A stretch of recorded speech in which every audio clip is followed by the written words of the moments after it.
class of cannabis business within the geographical boundaries of the Borough of Ship Bottom and amending and supplementing Title 16 of the Borough Code entitled Land Development Code so as to prohibit all classes of cannabis establishments or cannabis distribution or cannabis delivery services as those terms are defined in the New Jersey Cannabis Regulatory Enforcement Assistance and Marketplace Modernization Act, Public Law 2021, Chapter 16. Okay, I think it's self-explanatory. I'll entertain a motion to open to the public. Second. All in favor? Aye. Opposed? Public portion is now open on this ordinance 2021-06. Is there any comment or questions? Yes. Yeah, please. Yes. Yeah. you do. Yeah. I'm just gonna move the mic.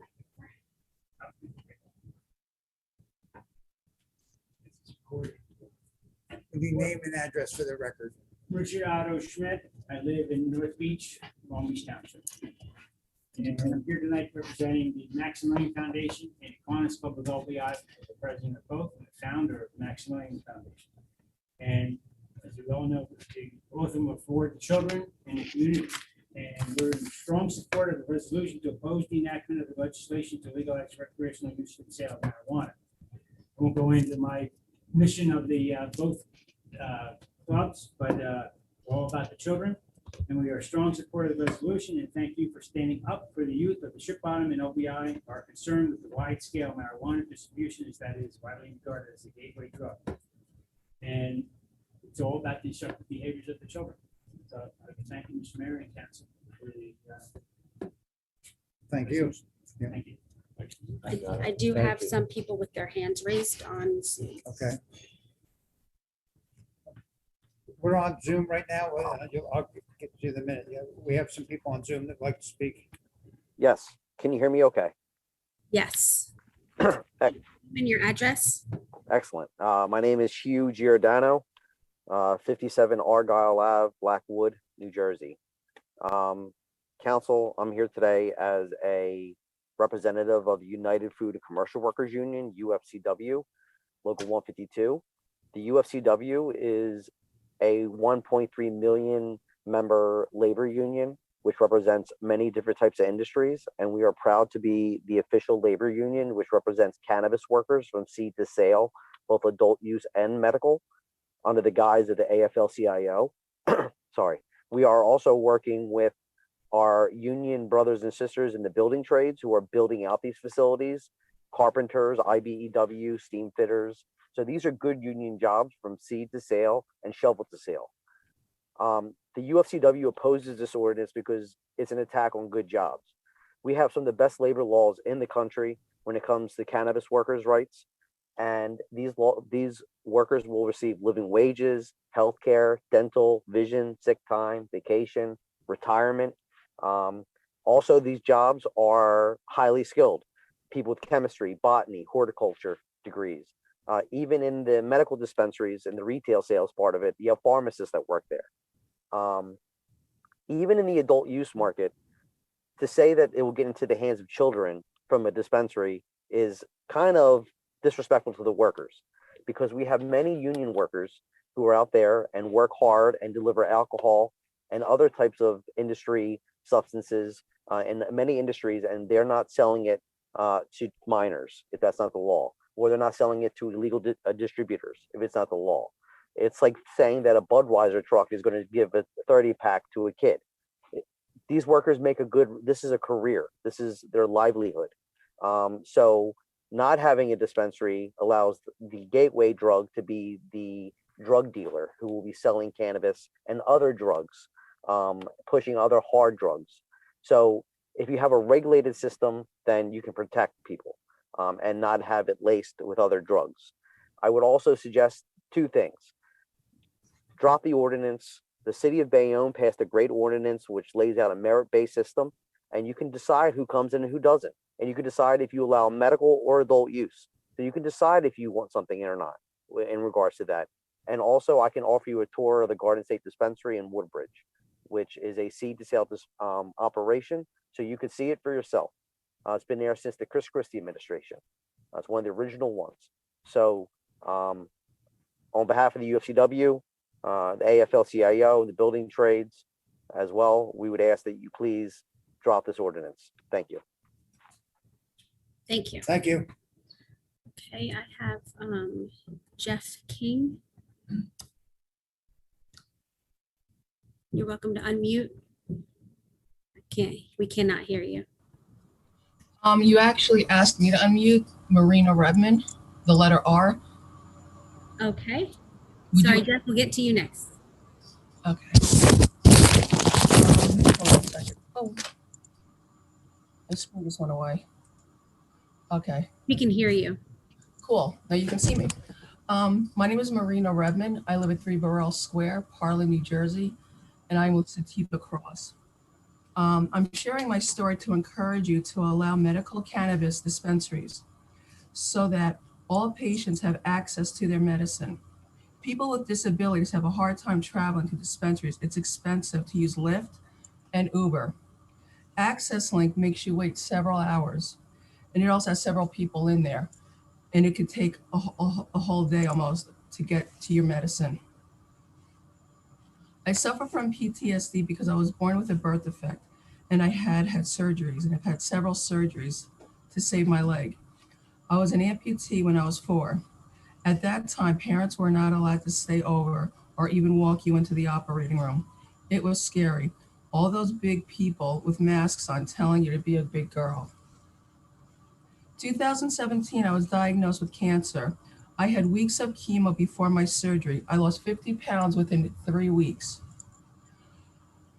It took me a month to get my medical cannabis card, medical marijuana card.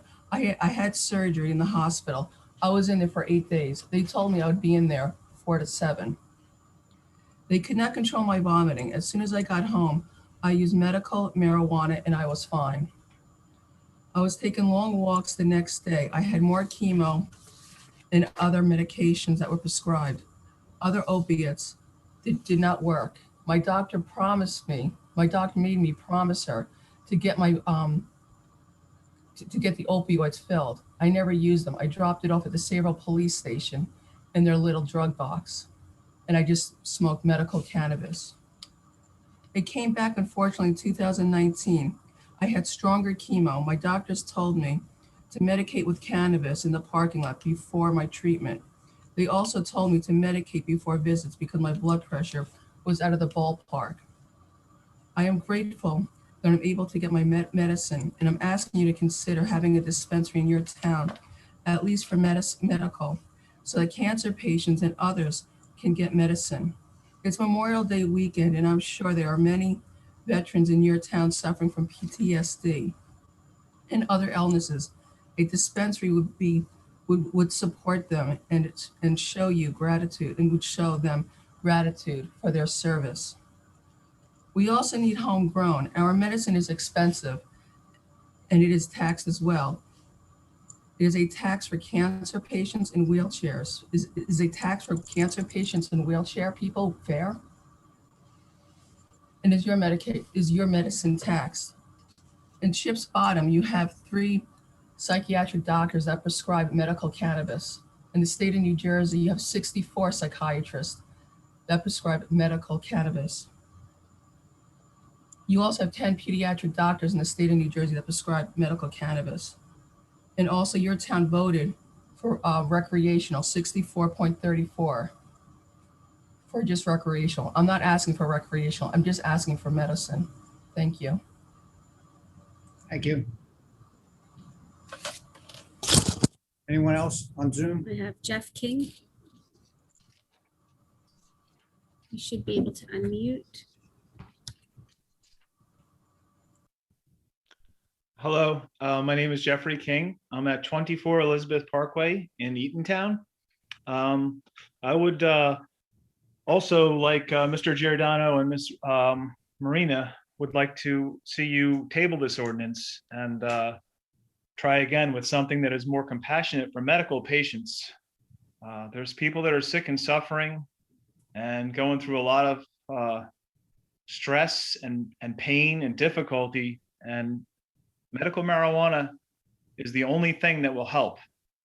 And social use and spiritual use it shouldn't be stigmatized, but medical use should be a high priority for any community, any governing body. It's altogether fitting and proper to be compassionate and caring for the people who are the most vulnerable.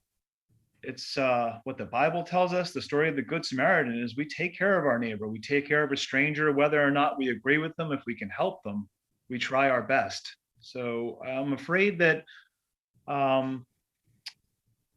there's just some confusion, or people have a different vision of how to care for the community. I respect the idea that we're going to put children as a high priority. Number one thing, the elderly and children we want to take care of, right? So I have some names for you that you can look up if you want to online. Charlotte Figge, Jackson Storms, Tuffy Rivera, Sabina Rose, Laura Barber, Jake Honig. They're all little children that have suffered, and marijuana was the medicine that they needed. So we care about children too. We want children to be safe and sound and not suffer and not have any problems. So yes, if you want to keep the black market operating and keep children exposed to what the neighborhood dealer has, that's what the status quo is right now, without any place that is checking ID and responsibly dispensing medicine. So as far as veterans, my father's a veteran with the Air Force, and he's a member of the American Legion, which is overwhelmingly supporting medical cannabis. So you can find a lot of resources on the American Legion's web presence about medical cannabis and veterans, soldiers, PTSD. The suicide rate among veterans is something that is very disturbing, and medical cannabis helps. And opioids sometimes are the problem that drive people to suicide. So saying that it's a gateway to opioids, I completely disagree with. It is an exit from opioid use. It's an option that is herbal and non-addictive, and people do not fatally overdose on cannabis as they do on alcohol and many of the pharmaceuticals that are sold in all of our towns, where we never even voted on it.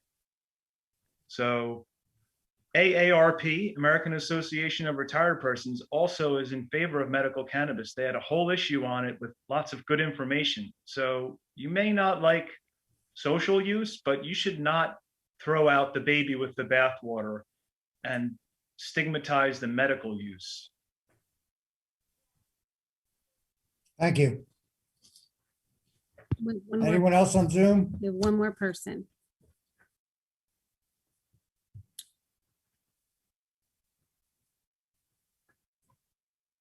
I don't know where.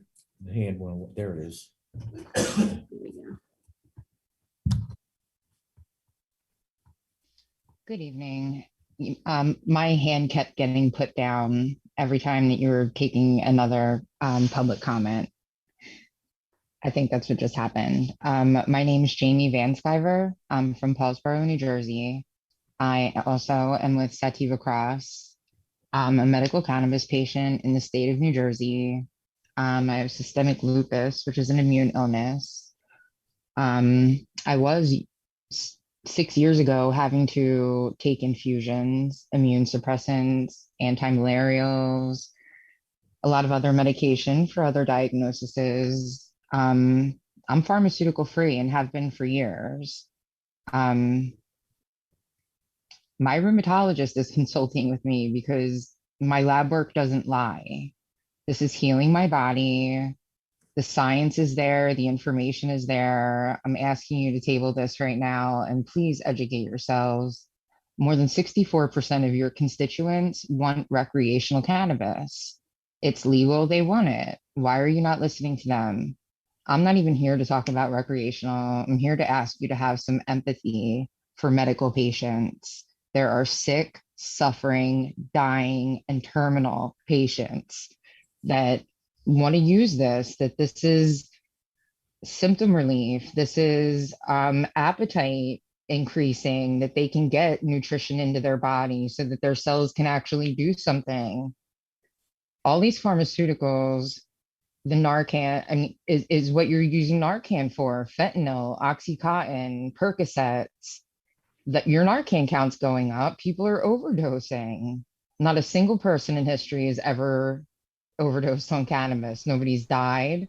If you were to have an undesired exposure, your ERED experience would be observation. They're not pumping your stomach, they're not filtering anything out. It's observation. You have an endocannabinoid system in your body. It's an anatomical fact. It's there and present just as realistically as your cardiovascular system, your respiratory system, your central nervous system. There's a plant, the cannabis plant, that's meant to work with that. Mr. King was correct. Veterans are killing themselves 22 per day, suffering terribly from depression, PTSD. My father was a Vietnam veteran, was suffering terribly his entire life with PTSD. I'm not sure if you're familiar with, they give these veterans antidepressants, specifically SSRIs. And a common side effect is that it increases your desire for suicide. What are you doing for the veterans in your community? I hope that you consider every dose of Narcan that's given out, these sick, suffering, and hurting and dying people only have access to killing substances in your community. Every dose of Narcan given out from this point, I hope you know a drop of that blood is on your hands. Cannabis does not kill. Thanks. Okay, Thank you. One more person has raised their hand. Good evening, Council. My name is Edward Lefty Grimes. I'm with sativacross.org, 501c3 here in New Jersey, advocating for disabled rights. And I wasn't going to speak tonight. I'm very ill. But I did want to ask that you take care of the vets. I have a vet friend on the islands down there that has been suffering with PTSD for years, other issues, and uses cannabis for years. He actually testified in Trenton for PTSD to be covered for medical cannabis. He's a true hero, and he just was found out he has cancer. Why does my vet friend have to drive an hour to go get his medicine, while you allow pharmacies to sell synthetic marijuana under the name of Marinol and Dronabinol? That's not God's medicine. That's man-made medicine. But we're stigmatizing God's medicine. What are you going to do if you go to heaven and God's in a wheelchair? I mean, this is what I ask all these councils to spend a day in a wheelchair and see what it's like to be a sick, suffering, vulnerable patient here in New Jersey. We have to take care of our vets. We have to take care of our children that are sick. The most vulnerable children are the sick ones. My friend who's a vet has to drive an hour for his medicine. Why does he have to drive an hour? And why does he have to wait? What is he waiting for? Why are we making cancer patients wait while the government figures it out? People are suffering. We need to take care of them. And I'm going to end it short because I'm not feeling well, but I'm going to end it right there, and I'm going to end it with this. They went with songs to the battle. They were young, straight of limb, true of eye, steady and aglow. They were staunch to the end, against odds uncounted. They fell with their faces to the foe. They shall grow not old, as we that are left grow old. Age shall not weary them, nor the years condemn. At the going down of the sun, and in the morning. Thank you. I don't know what just That's happened. Why would you cut me off Can't like hear that? him now. That's it. They I think just that's it. cut Sir, me you off. have, Well, I don't understand. What happened? I just got muted. I wasn't done. Not sure that I totally heard posing on it, and I can understand sale and distribution of it, but are you also making it criminal to possess it? No. No, not at all. No, not at all. Okay, so listening to what's going on here, what you're proposing is sale, a ban on sale and distribution of Right. marijuana, Yes. marijuana products within the borough. Mhm. So people bring it in from outside. yeah, it would be like a restaurant that doesn't have a liquor license. You bring your own. But if they were to choose and use it in the borough, that's perfectly okay. Yes. Okay. Wanted to be clear on that because I didn't quite understand what when it was read.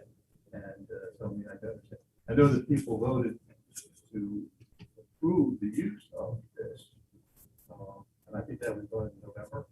Yeah. And what was the results here? I think it passed. The passed. Right? Yeah. So people here in the borough passed Well, the statement that it was okay to have it here. the state okayed the use of marijuana, Yes, right. all I right? understand that. And we don't have any control over the Right. use of marijuana. Okay. However, we are allowed to have control over how it's distributed, Okay. and that's what we're discussing And, but the now. voters in Ship Bottom approved that amendment. That I don't think proposal. any It- voter, I don't think any No. voter voted to have a dispensary next to their house or a retail pot outlet next to their house. That wasn't in the question. Right. The sale and distributing was not part of the It question. was just statement. legalized. Legalized. Yes. Right, so it is legal. That's the key thing. Right.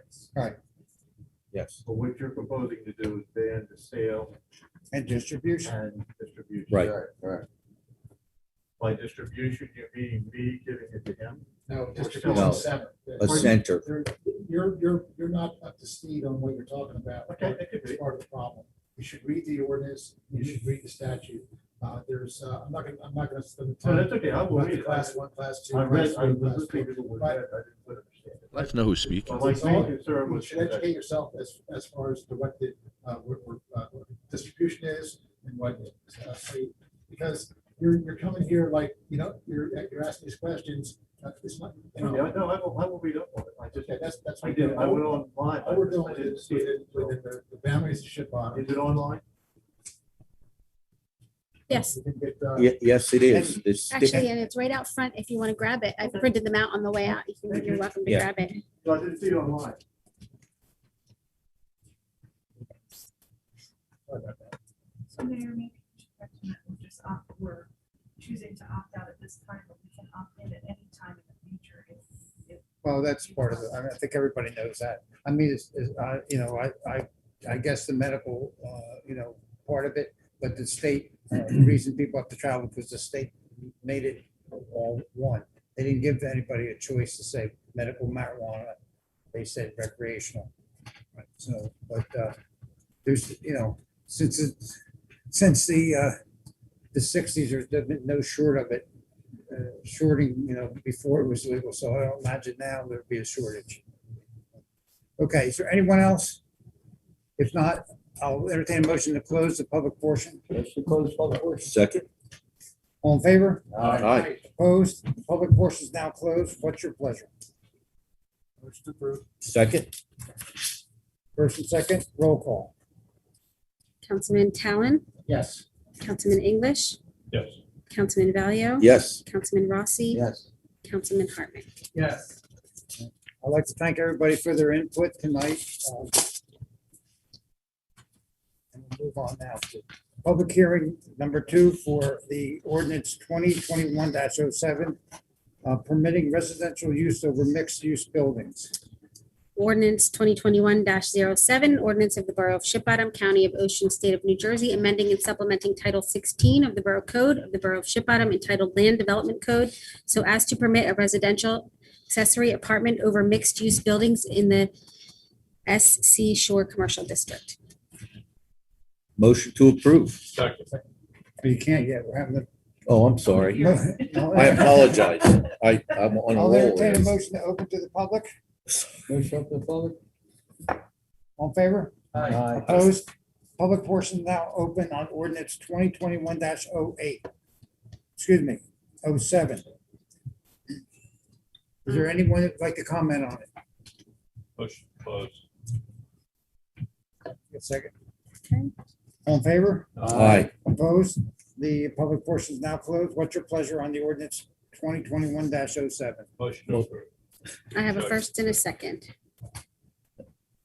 Okay. And just an explanation, what it is that we always allowed apartments over businesses on the boulevard. And for some reason, the restaurants were left out.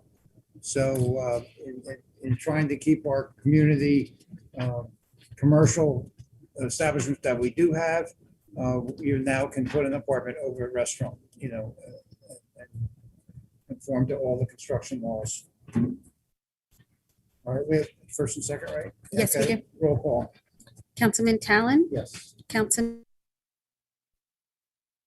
Even for a short time, a child is in danger of This abduction, injury, meeting is being dehydration, recorded. and death. If reported to the police, you will be referred to the Department of Child Protection and Permanency and may face criminal charges. And last, from Sustainable, on May 16th, Sustainable Hillsborough, in conjunction with Reach interns, handed out 300 plus reusable shopping bags at Duke Farms Farmers Market for Sustainable Living Week. Volunteers also displayed information on water conservation, protecting pollinators, composting, and endangered species here in Hillsborough. That's all, Mayor. Thank you. Committeeman Wright. Thank you, Mayor. Department of Public Works. Public Works is busy addressing the many maintenance and repairs throughout the township, including repairing 70 storm drains since March. The Clean Communities program are also up and running with a plogging event scheduled for June 12th. Please visit the Clean Communities website to find out about this healthy, fun way to exercise by picking up litter. Finally, our road cracking sealant program is underway. Cracks are inevitable and are going to develop as the asphalt pavement continues to oxidize over time. However, crack sealing has been proven to slow the rate of cracking. For example, in one study, after 2 years of observation, 75% less cracking was observed in the pavement when the cracks sealed, and like a comparison of the pavement that's not treated. So with that being said, please drive extra careful while driving around town and pay close attention to the safety zones as crews are working in the roadways getting this work done. That's all for me. Thank you. Thank you, Committeeman Wright. Mayor, Deputy Mayor Delcor. Thank you, Mayor. A couple of things tonight. So one of the really nice things we get to do here as members of the Township Committee is recognize the youth of our town that are really special. We got a couple tonight that we're going to recognize, but back in February, we had an opportunity to recognize and give proclamations to 4 Eagle Scouts. And this past Saturday, I got the opportunity to actually revisit with them and speak at their Court of Honor, which is actually the formal ceremony that allows them to become Eagle Scouts. So I just wanted to congratulate these Eagle Scouts, Kyle Crockett, Vincent Guarneri, Nicholas Murray, and Rishi Roy. It was a great honor for me to be able to join them at their Court of Honor. And it's always wonderful when we get a chance to recognize people for their great efforts. They were all tremendous projects, and I was happy to have a chance to meet with them.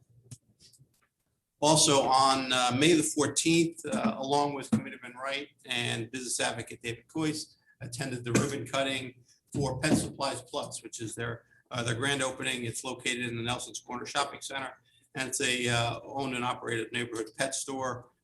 Again, look at 601 Route 206, and it's a really nice facility with sells all the animal treats you could need, but it's also got the dog wash in the back. And if you have not used the dog wash, I can tell you it's a lot easier than trying to bend over into the bathtub to give your dog a bath. It's nice and elevated. It's really easy to give them. So that's a really nice facility, and if you get a chance, stop on over. From the tax assessor, as we do have certain property tax deductions for veterans, and if any veteran that had previously applied for property tax deduction and your application was rejected because you didn't meet active duty requirements, we ask that you please apply again. As of 2021, the active duty at a specified time of war requirement is waived, and you could be eligible as long as you still have active duty status. So if you have any questions about that, you want to know if you're eligible for a property tax deduction as a veteran, please call the assessor's office, 908-369-8077. I think last meeting I had mentioned that the Shop Hillsborough credits were about to be processed, and they now have been. There were 136 rebates in total for about $3,600 applied to people's property tax bills as a credit. So if you have the Shop Hillsborough card, keep using it and get those benefits against your property tax. As the ag liaison, we do have Hillsborough Harvest coming up. Want to keep up to date with all the latest products offered by our many farms here in Hillsborough. We have a lot of farms, stands, and markets. You can go to hillsboroughbusiness.org, and there's a Hillsborough Harvest page. And also it's on the Hillsborough Business Association Facebook page. You get to know the farmers, and we've got great local quality, high quality food here that's distributed at our local market. So please help our local farmers out. And finally, upcoming, we've got the primary election. That's going to be on June the 8th. And just a reminder, we will have in-person machine voting this year. Last year, everyone received a mail-in ballot. This year, that is not the case. Not everyone will receive one. If you have previously not requested a mail-in ballot, you will not be receiving one. So please check your polling location before you head out to the polls. There's still some updating on the county website that's going on, but want to make sure you get to the right location. And you can also view the location for Hillsborough on the township website under voting information if you have any questions about where you vote in your district. Please be advised that you cannot, if you do have a mail-in ballot, you cannot return it to the polling location. They can be mailed in the postal service. You can drop it off at a ballot drop box or hand delivered to Somerset County.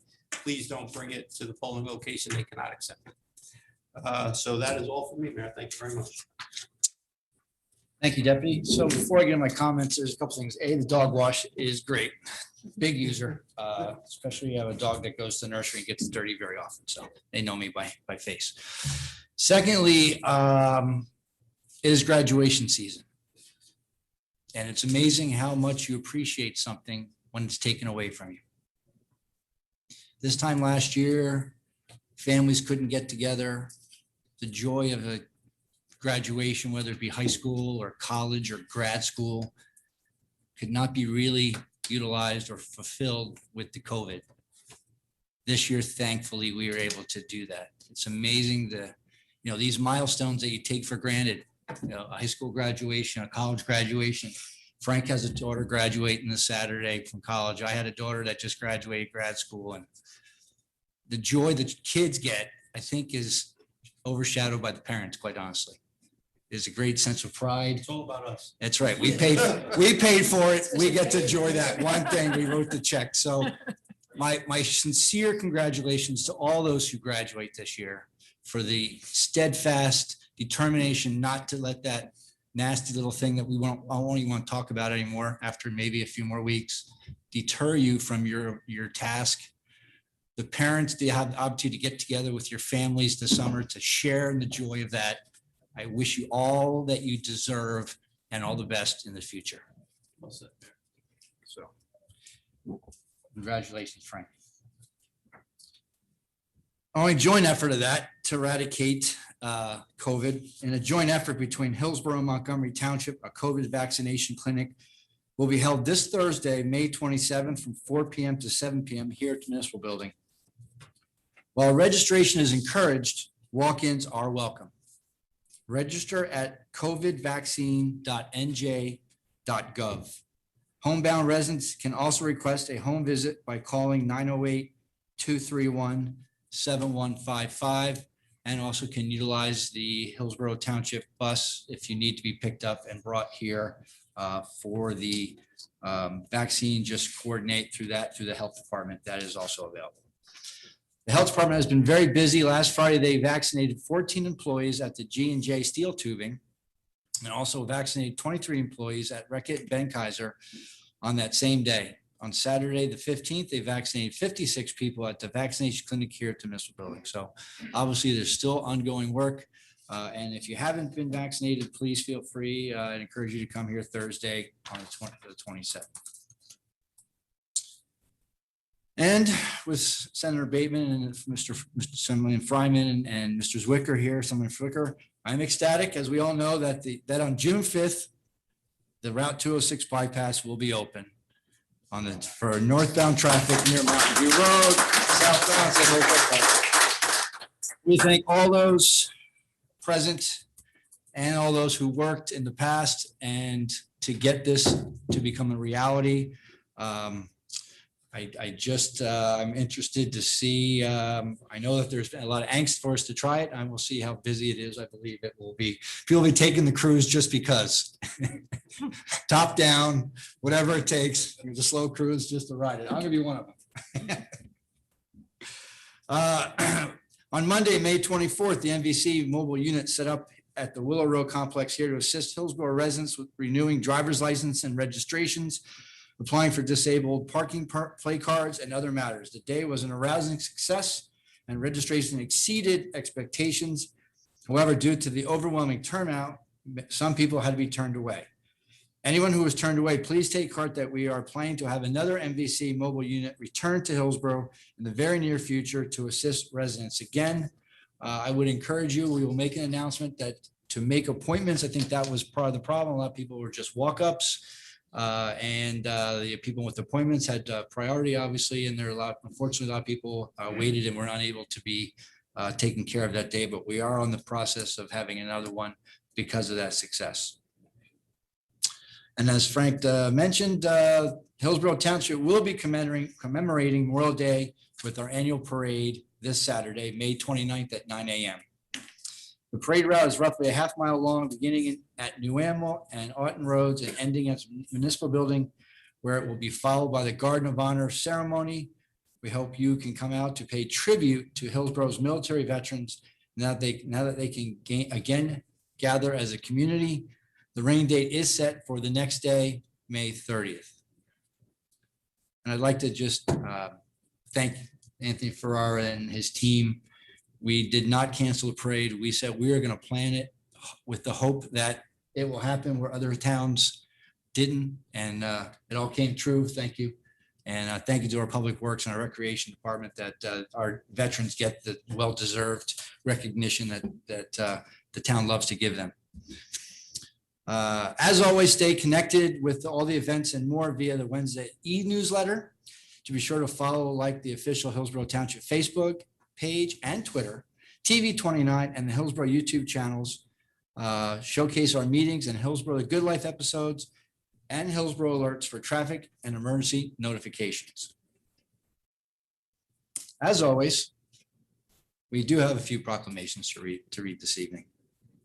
I will read each proclamation into the record, and after all the proclamations are read, those receiving individual proclamations will be called up for a picture and be presented with your proclamation. Following the proclamations, we have a presentation for Hillsborough's 250th anniversary, if you haven't heard by now, after which we will pause the meeting for those who wish to depart. Our first proclamation is for Kelly Irwin.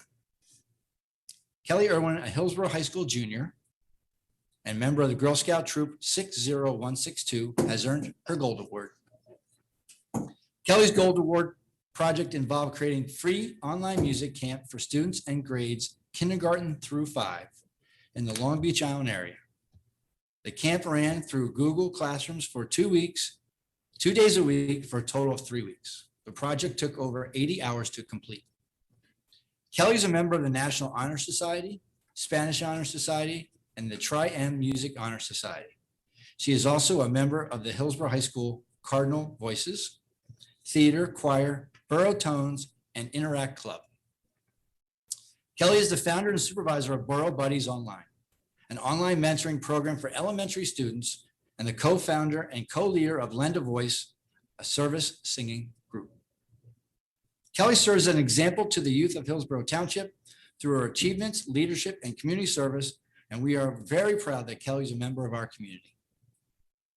Now, therefore, be it proclaimed that we, the mayor and the Hillsborough Township Committee, do hereby recognize and extend our sincere congratulations to Kelly Irwin for having earned her Girl Scout Gold Award, and honor for both her and those who have guided her, and we wish Kelly all the best in her future endeavors. Congratulations.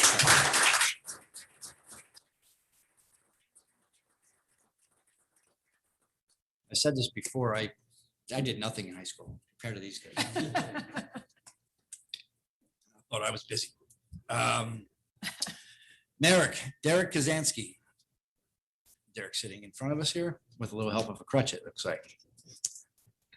Derek Kazansky, a Hillsborough High School junior, a member of Boy Scout Troop 89, has earned his rank of Eagle Scout. Derek Eagle Scout project consists of restoring a beehive oven at the Somerset County Van Vaten House, originally used during the 1700s. Derek restored the oven to make it look as it did when it was used and added a cedar shake roof and a slate patio. The project took 266 hours with the aid of 33 workers. Derek serves as an assistant senior patrol leader, quartermaster, and troop historian. He has been on over 30 camping trips, including Boy Scouts of America high adventure camps, such as Sea Base in the Florida Keys. Derek began playing drums at 6 years old and then moved on to the guitar and bass. Derek is also a talented piano player. Derek volunteers for Habitat for Humanity, road cleanup, and other Eagle Scout projects. Derek serves as an example to the youth of Hillsborough Township through his high level of leadership and community service, and we are very proud that he's a member of our community. Now, therefore, be it proclaimed that we, the mayor and Hillsborough Township Committee, do hereby recognize and extend our sincere congratulations to Derek Kazansky for having achieved the rank of Eagle Scout, an honor for both himself and those who guided him, and we wish him the brightest of future. Congratulations, Derek.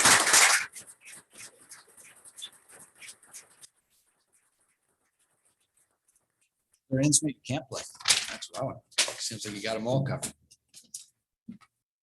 Okay, Elizabeth Aleo, an educational service professional, has the honor of being named as Sunnymead Elementary School Governor's Educator of the Year for 2021 because of her dedication and service to Hillsborough School District. Elizabeth has been a member of the Hillsborough School District faculty for 11 years and at the Sunnymead Elementary School for 1.5 years. She worked as an instructional aide at Triangle Elementary School, Woods Road Elementary School, and Aughton Road Intermediate School before coming to Sunnymead Elementary School. Elizabeth developed a virtual first grade sight word database organized and directed by the Sunnymead Virtual Picture Day and is currently working on a Sensory Path mural for the school. Sunnymead Elementary School is proud to name Elizabeth Aleo as their Educator of the Year. Now, therefore, be it proclaimed that we, the mayor and the Hillsborough Township Committee, further commend Elizabeth Aleo for being recognized as Sunnymead Elementary School Governor's Educator of the Year, and we thank her for all the work and dedication to Hillsborough's youth. Congratulations, Elizabeth.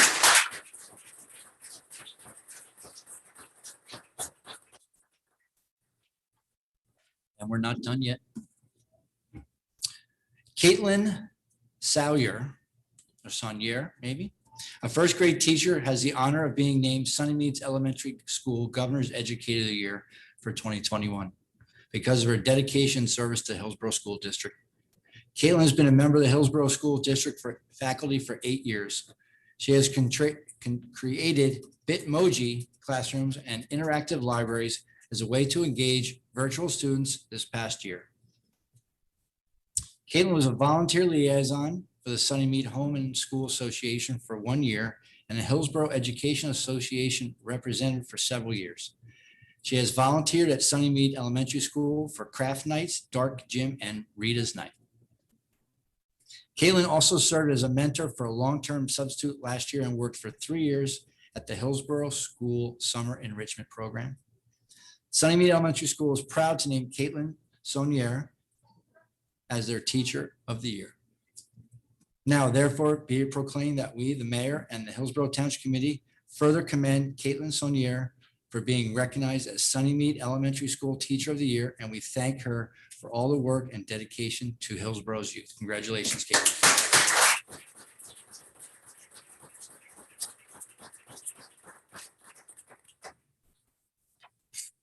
Now the proclamation for National Gun Violence Awareness Month. Every day, 100 Americans are killed by gun violence, and in 2020, there were 20,000 gun homicides, more than any other year in 2 decades. Americans are 25 more likely to be killed with guns than people in other high-income countries. Protecting public safety in the communities they serve is the mayor's highest responsibility. Mayors and law enforcement officers know their communities best, and the most familiar and most familiar with local criminal activity and how to address it, and are best positioned to understand how to keep their citizens safe. In January 2013, Haida Pendleton, a teenager who marched in President Obama's second inaugural parade, was tragically shot and killed just weeks later. A national coalition of organizations was designated June 4th, 2021, the first Friday in June, as National Gun Violence Awareness Day. By wearing orange, a color that symbolizes the value of human life, Americans can raise awareness about gun violence and honor the lives of gun violence victims and survivors. Now, therefore, be it proclaimed that we, the mayor and Hillsborough Township Committee, hereby declare June 4th, 2021 to be National Gun Violence Awareness Day, and encourage all citizens to support their local community's efforts to prevent the tragic effects of gun violence and honor and value human lives. I will now go down for some pictures, and then after that, we will have a presentation from Senator and Senators.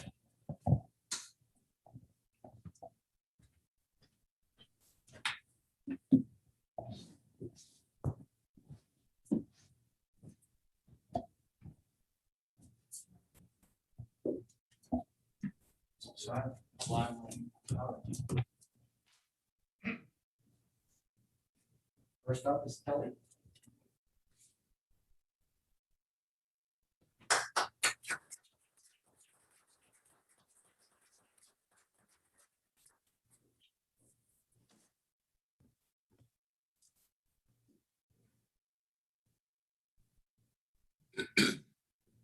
Parents?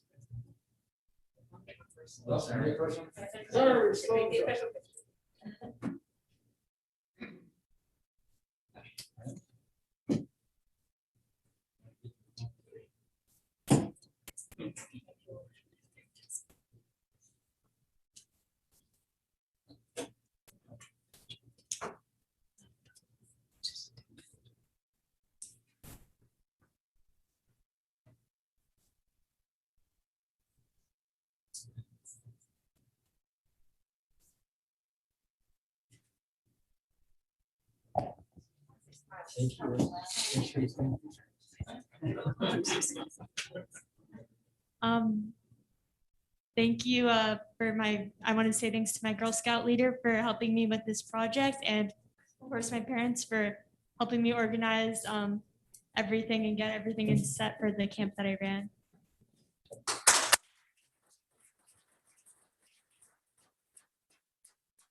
Come on up there.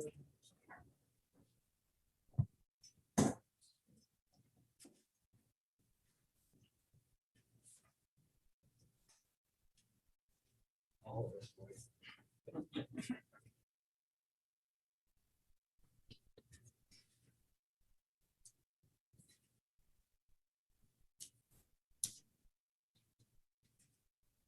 Good. Parents?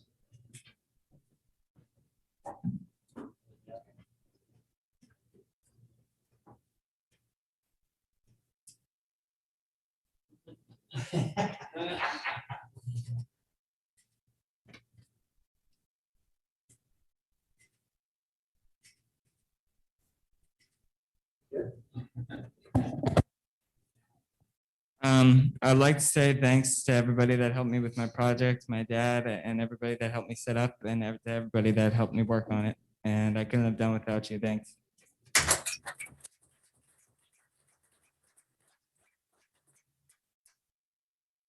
Mr. Leo?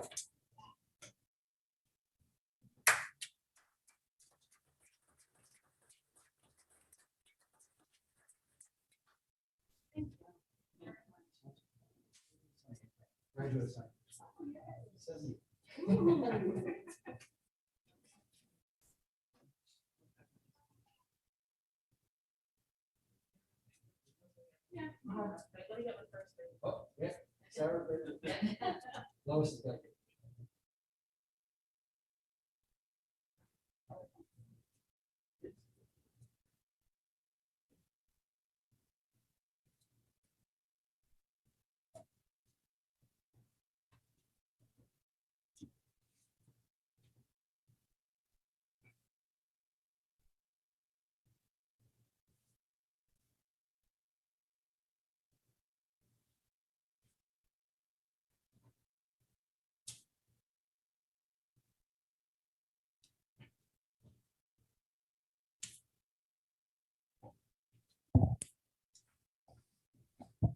figured you should.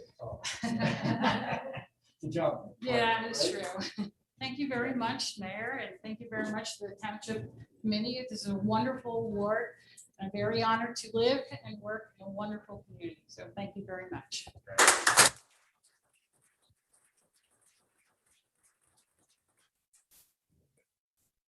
Caitlin. Bring little Caitlin up.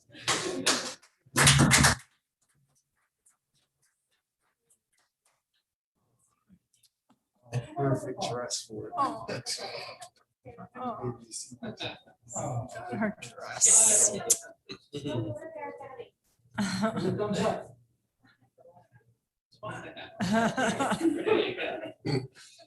No, she clapped.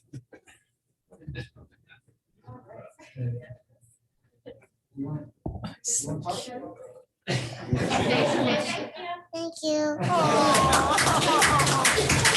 All right, thank you, Mayor Lapani and the Township Committee, as well as the Board of Education. I'm very proud to be part of the Hillsborough community, and you can have it in a minute. And Sunnymead's the best school in Hillsborough, and I'm proud to be a part of it, so thank you.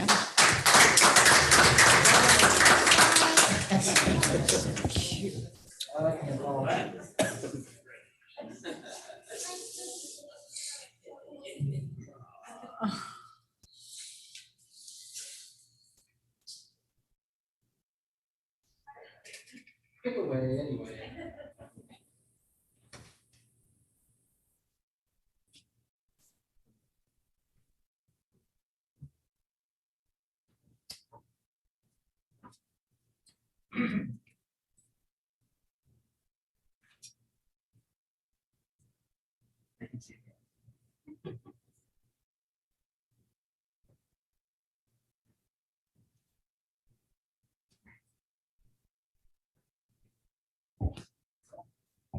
We would like to thank Mayor Lapani and the Township Committee for their support of National Gun Violence Awareness Day for the second year.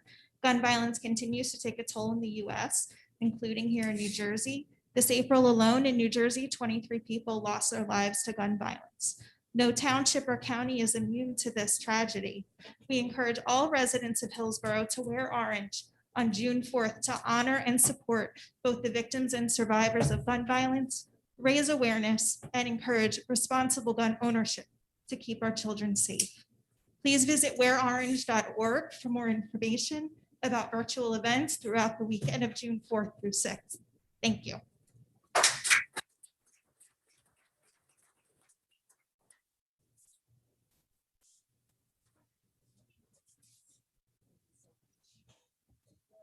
So supposedly there's something going on in town that's a little special. You know, I think this thing right here. And we have the honor of having 3 honored guests here to give us a proclamation. So without further ado, Senator Fryman, Senator Zwicker, and Senator Bateman.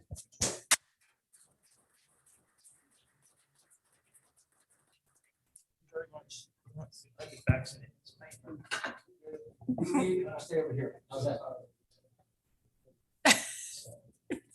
First of all, thank you very much for the invitation. It is special because, you know, I've had the pleasure of representing many towns over the years. And let me tell you, Hillsborough is one of the greatest towns, as you can see, one of the best places to live in America. Constantly, they are being recognized. Outstanding schools, open space, great government. And that's because of all of you and your predecessors. You do a great job and you should be very proud of it.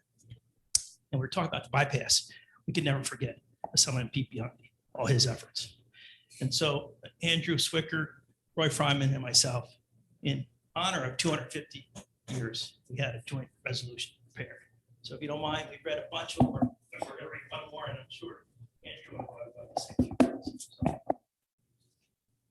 getting old, I need specs. Joint legislative resolution by Senator Bateman, Senator Zwicker, and Fryman. Whereas year 2021 marks the Township of Hillsborough 250th anniversary. And whereas the Senate and General Assembly of the state of New Jersey are pleased to salute the citizens of Hillsborough as they celebrate this remarkable milestone with a year-long series of events that will bring the community together to pay tribute to the events and people that have made the township an ideal place in which to live, work, and play. And whereas Native Americans and Lenape tribe were the first people to live in the area, and Dutch settlers made it their home in 1681, with the Dutch Reformed Church serving as their primary culture and religious institution. Whereas once part of what was then known as West Jersey, Hillsborough officially joined Somerset County when it received its charter on May 29th, 1771. And it was incorporated by the New Jersey legislature in 1798, thus establishing it as one of our state's original 104 municipalities. And whereas Hillsborough played an essential role during the Revolutionary War, when the Sutherland Mountains were home to George Washington and his troops as they trained to fight the British in the valley below. And the Belmead GSA Depot was an important complex during World War II. And whereas throughout the years, the township of Hillsborough has grown to become a vibrant and diverse neighborhood that is renowned for its scenic beauty, superb school system, and prosperous business, as well as its proximity to Philadelphia and New York City, all of which has earned it numerous designations from Money Magazine as one of the best places to live in America. And whereas it is altogether proper and fitting for the members of this legislature to acknowledge the people of the township of Hillsborough as they mark 250 years of successful participation in the history of New Jersey and our nation. Now, therefore, be it resolved by the Senate and General Assembly of the State of New Jersey that this legislature hereby congratulates the township of Hillsborough upon the occasion of its 250th anniversary and extends sincere best wishes for its continued prosperity in all the years to come, and be it further resolved that a duly authenticated copy of this resolution be signed by the Senate President and the Assembly Speaker, and attested by the Senate Secretary and the Assembly Clerk. Mayor, Township Committee, congratulations on 250 great years.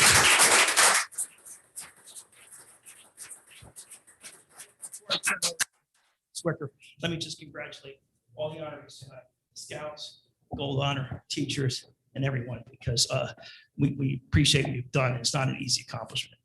And I've been involved in elected office for 38 years.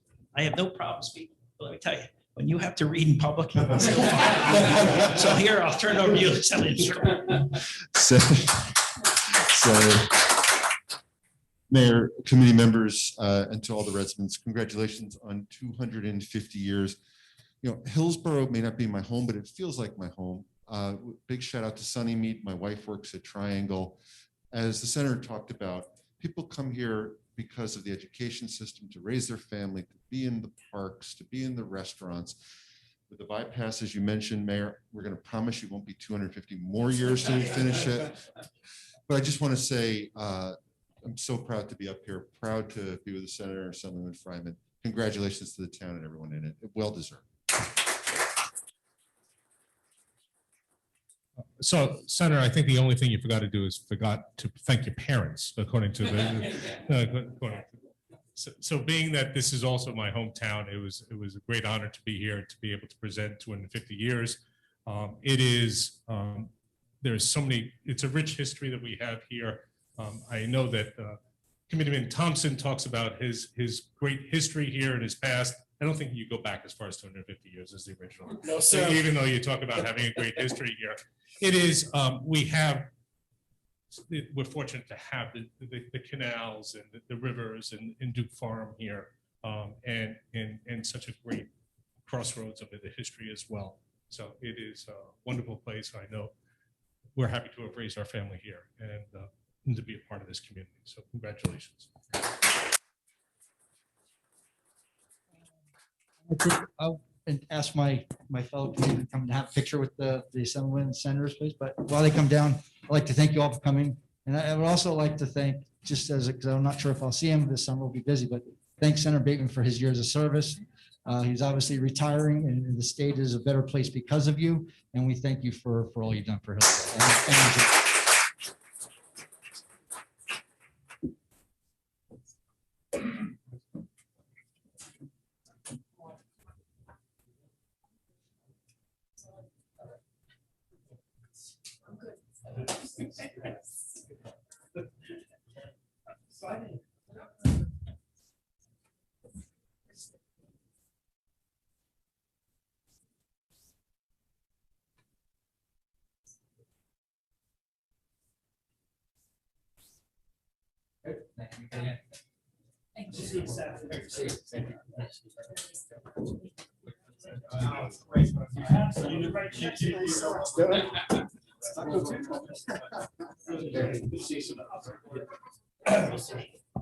Okay, so we're gonna take a break. All you that don't want to stay can leave. And we'll be back in about 5 minutes. Try it. You want to get out the shirt? Yeah, are you feeling better? You want to get out? All right, let me talk to Jerry.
Okay, and we're back.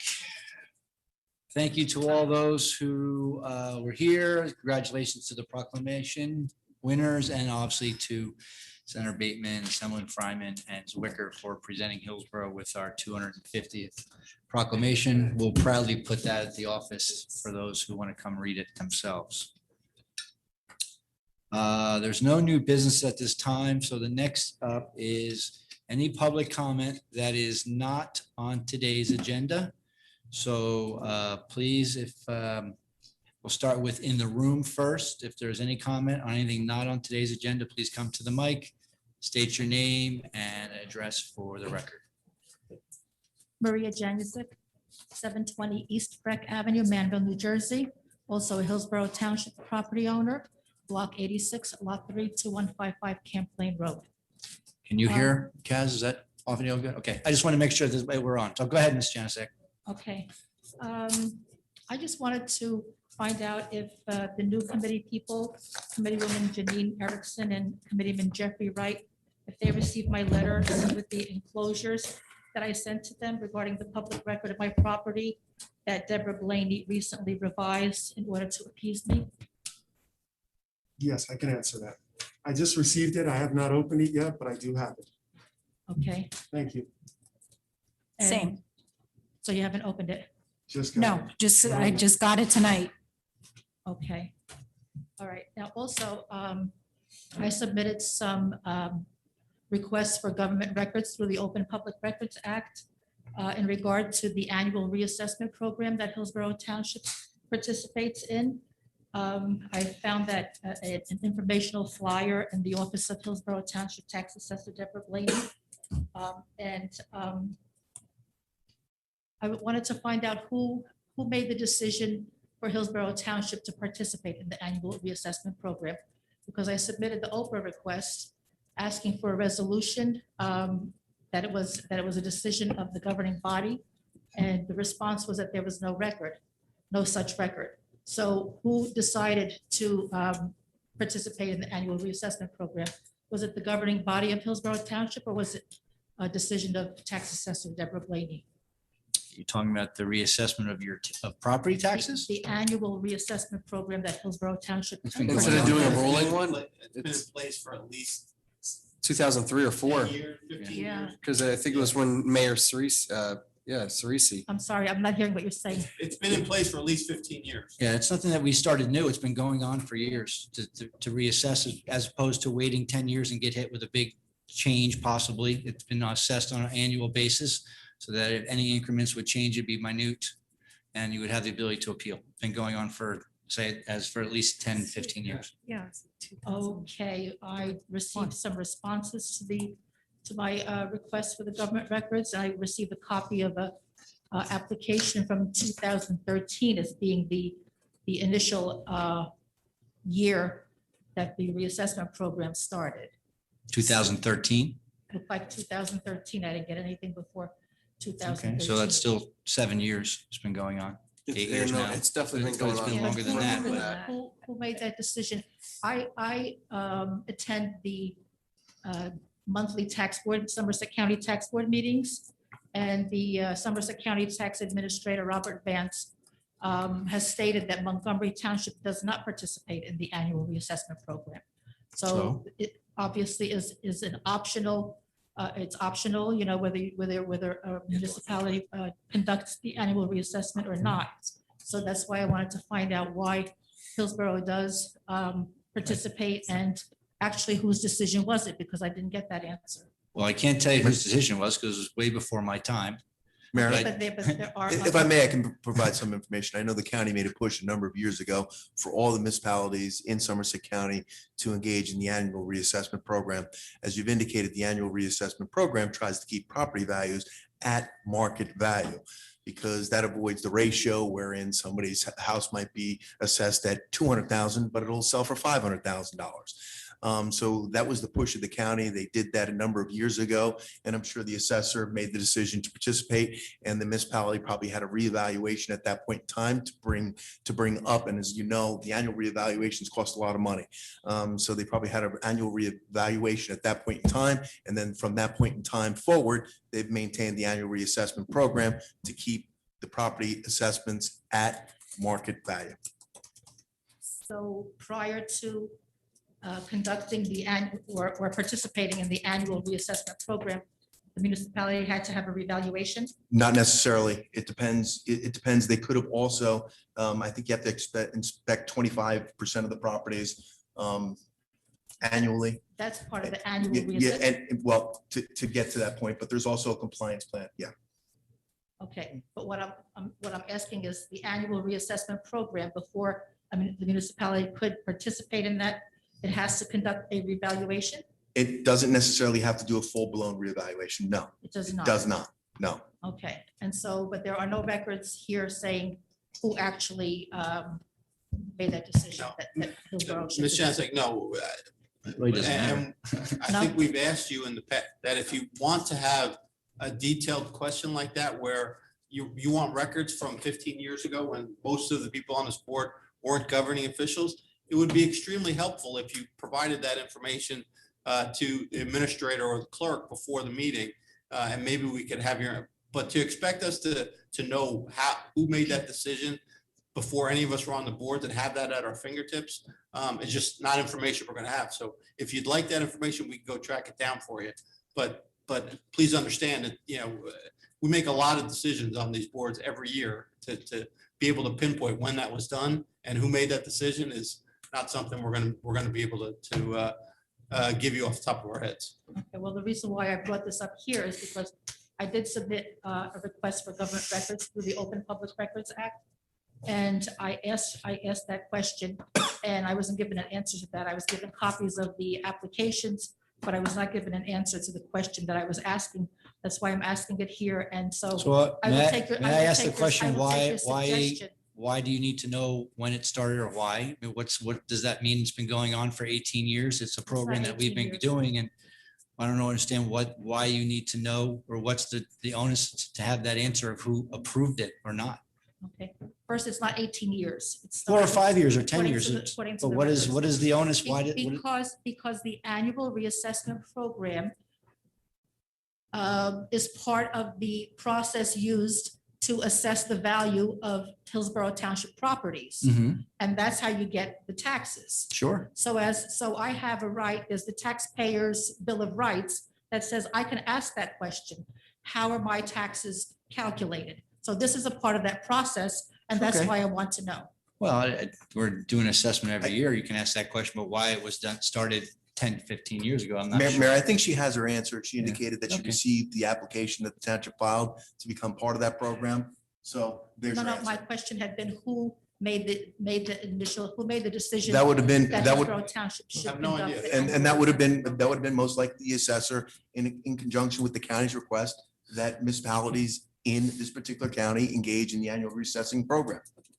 But I didn't get that answer in writing. And I'm Okay. saying Montgomery. It's not in Township- writing. Montgomery Township does not participate, so it isn't, so it's a choice. The individuals That's why I up here want do to not know. represent Montgomery Township. I And you're right, Montgomery Township, perhaps because participate in the program, their property values might be so much of a ratio that they are required to do a reevaluation, and they don't want to spend the money for a complete reevaluation. I'm just speculating. I'm not saying that's the answer. I'm just saying that might be the answer of why Montgomery chose at this point in time not to engage in it, because they don't want to pay for a full reevaluation for their entire township. But again, I'm not speaking for Montgomery Township. If you want the answer to that, go to Montgomery. All I can speak of is this particular township. You have your answer. The township, you got it in your open request, wherein you got the application. That's your answer. Okay, first of all, I'm not asking any questions about Montgomery Township. This is Hillsborough. I understand this is Hillsborough. I'm just saying that they don't participate because a municipality has a choice.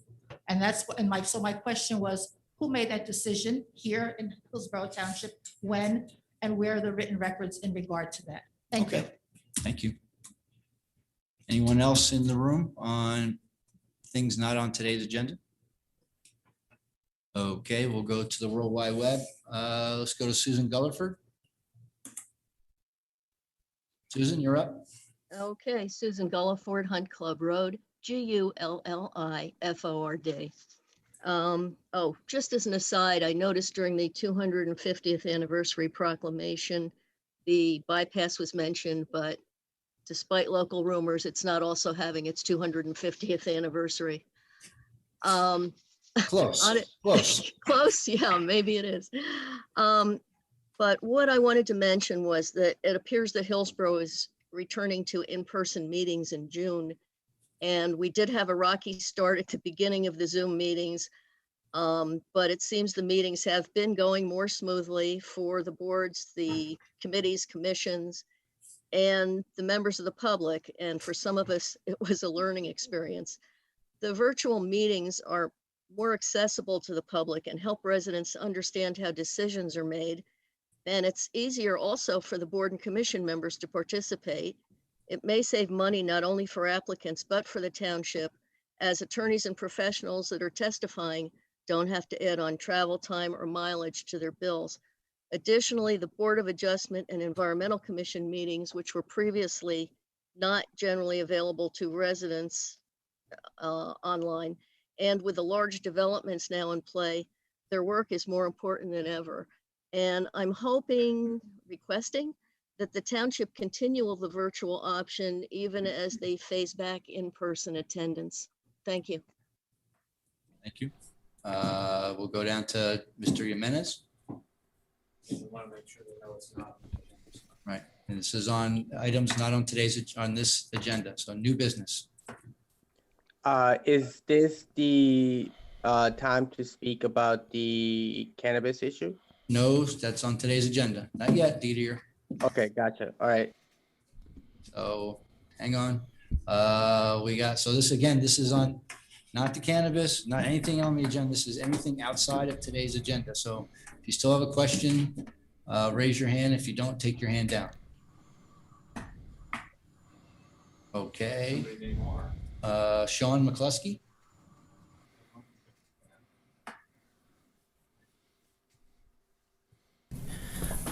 Hello, this is Sean McCluskey, 170 Wildflower Lane, Hillsborough, New Jersey. I'm curious. I see all the work that's happening in township and with the 206 expansion. Is there some kind of like overarching document and plan we can see what's happening in phase wise? That would be through the DOT. It's their project. So we don't have any control over that project. It's a state highway. So you would go to the NJDOT. You could look up the plans. They're very large. There's so many plans and details. It'd be pages and pages of plans. So I'm not sure what you're particularly looking for, but it's all would be supplied by the DOT. If there's a specific question you have, possibly we might be able to have our engineering department answer that question. Okay, no, that'll be all for now. Thank you. Thank you. Mr. Grimes, you have a question on today's agenda, not on about marijuana or anything else? Yes, sir. This is Edward Lefty Grimes. I'm with sativacross.org. We're a 501c3 advocating for disabled rights and cannabis patients' rights. And it's not about the cannabis issue. It's about going back to normal in-person meetings.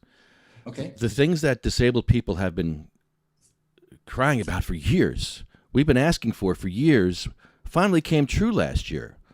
Finally, homebound people can go to school. Homebound people in wheelchairs can go to church. People in wheelchairs and homebound people can attend a council meeting. And now it's all being taken away. These are things we've been asking for years. And all the ableists, all the able-bodied people, now they got what they wanted. And all the homebound people, now they got to go back home and hide back under a rock again. This is not fair to the sick and the dying that want to take part in life. And I think that if you allow for people that are have vision issues or hearing issues, if you give them 24 hours, if you give the council 24-hour notice, you can take care of their disability. I would ask the same for homebound and wheelchair-bound people, that if they want to attend your council meeting, they can ask your clerk or your administrator ahead of time to give them access. At least give us that much, because we don't want to go back to being homebound and being back under rocks again. That's all I'm going to say about that. Thank you. Thank you. Jamie? Yes, good evening. Jamie Van Sciver, Paulsboro, New Jersey. I also wanted to echo a couple of things that Mr. Grimes just said, and I believe a resident earlier. I would encourage you to try to keep hybrid meetings if possible, that it would be on location, but the people that are receiving radiation and chemo or like infusions like I used to have to, you're very compromised. You can't go out. There's people experiencing extreme amount of pains with debilitating illnesses, and I don't understand. To me, all of this switching back says we were scared of getting sick, which is understandable, but you don't care about the people that are already sick. Please consider hybrids so that these people can be active in your community, so that they can be part of the process. They're not on house arrest. They deserve to participate as well, please. Thank you. Thank you, Jamie. R, wherever R is. Yes, hi, that's me, Marina Rebman. I'm also with Sativa Cross, and I just want to say that I'm also disabled, and sometimes it is hard for me to get out. And having these meetings online is a true blessing. And I was also going through cancer treatment where I wasn't allowed to go outside because my immune system was so compromised, and I also just couldn't make it out the door because of the high dosages of chemo. And just please keep that in an open mind. And I think this is such a true blessing what you're doing. Thank you so much.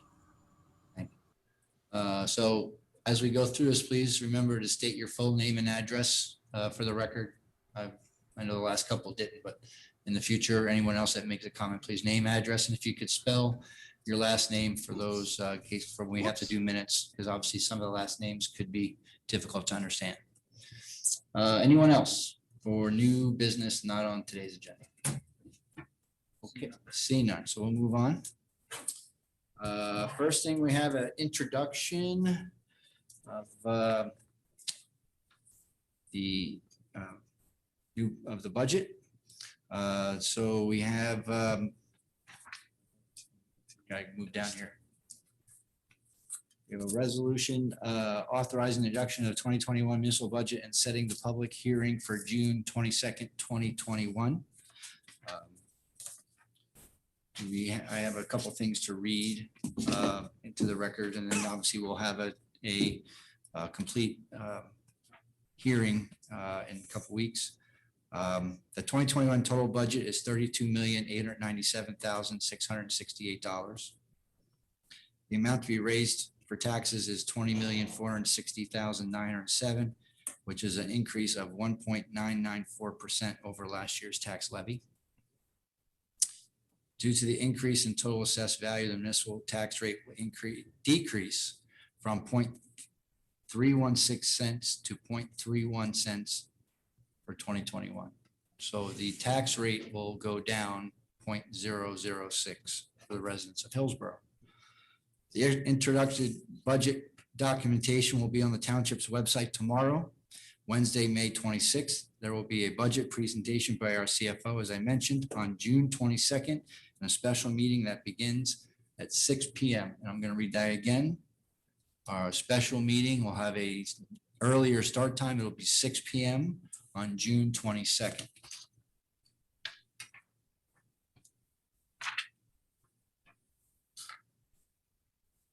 So the resolution authorizing introduction of the 2021 municipal budget and setting the public hearing date for 22nd, 2021.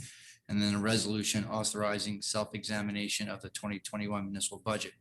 May I have a motion to approve the above mentioned budget resolutions? So moved. We have a first and we have a second. Second, thank you, Frank. Any comments from the dais? Thank you. Any comments from the floor? We'll start with Ms. Janasek, and obviously we're not going into detail in the budget today because it's just an introduction. Okay. Was there any paperwork provided in regard to these resolutions? No, it'll be there. Well, it'll be the budget will be available tomorrow, as I said. Online, or will they be? You can come get it at the municipal office, but it'll also be posted online.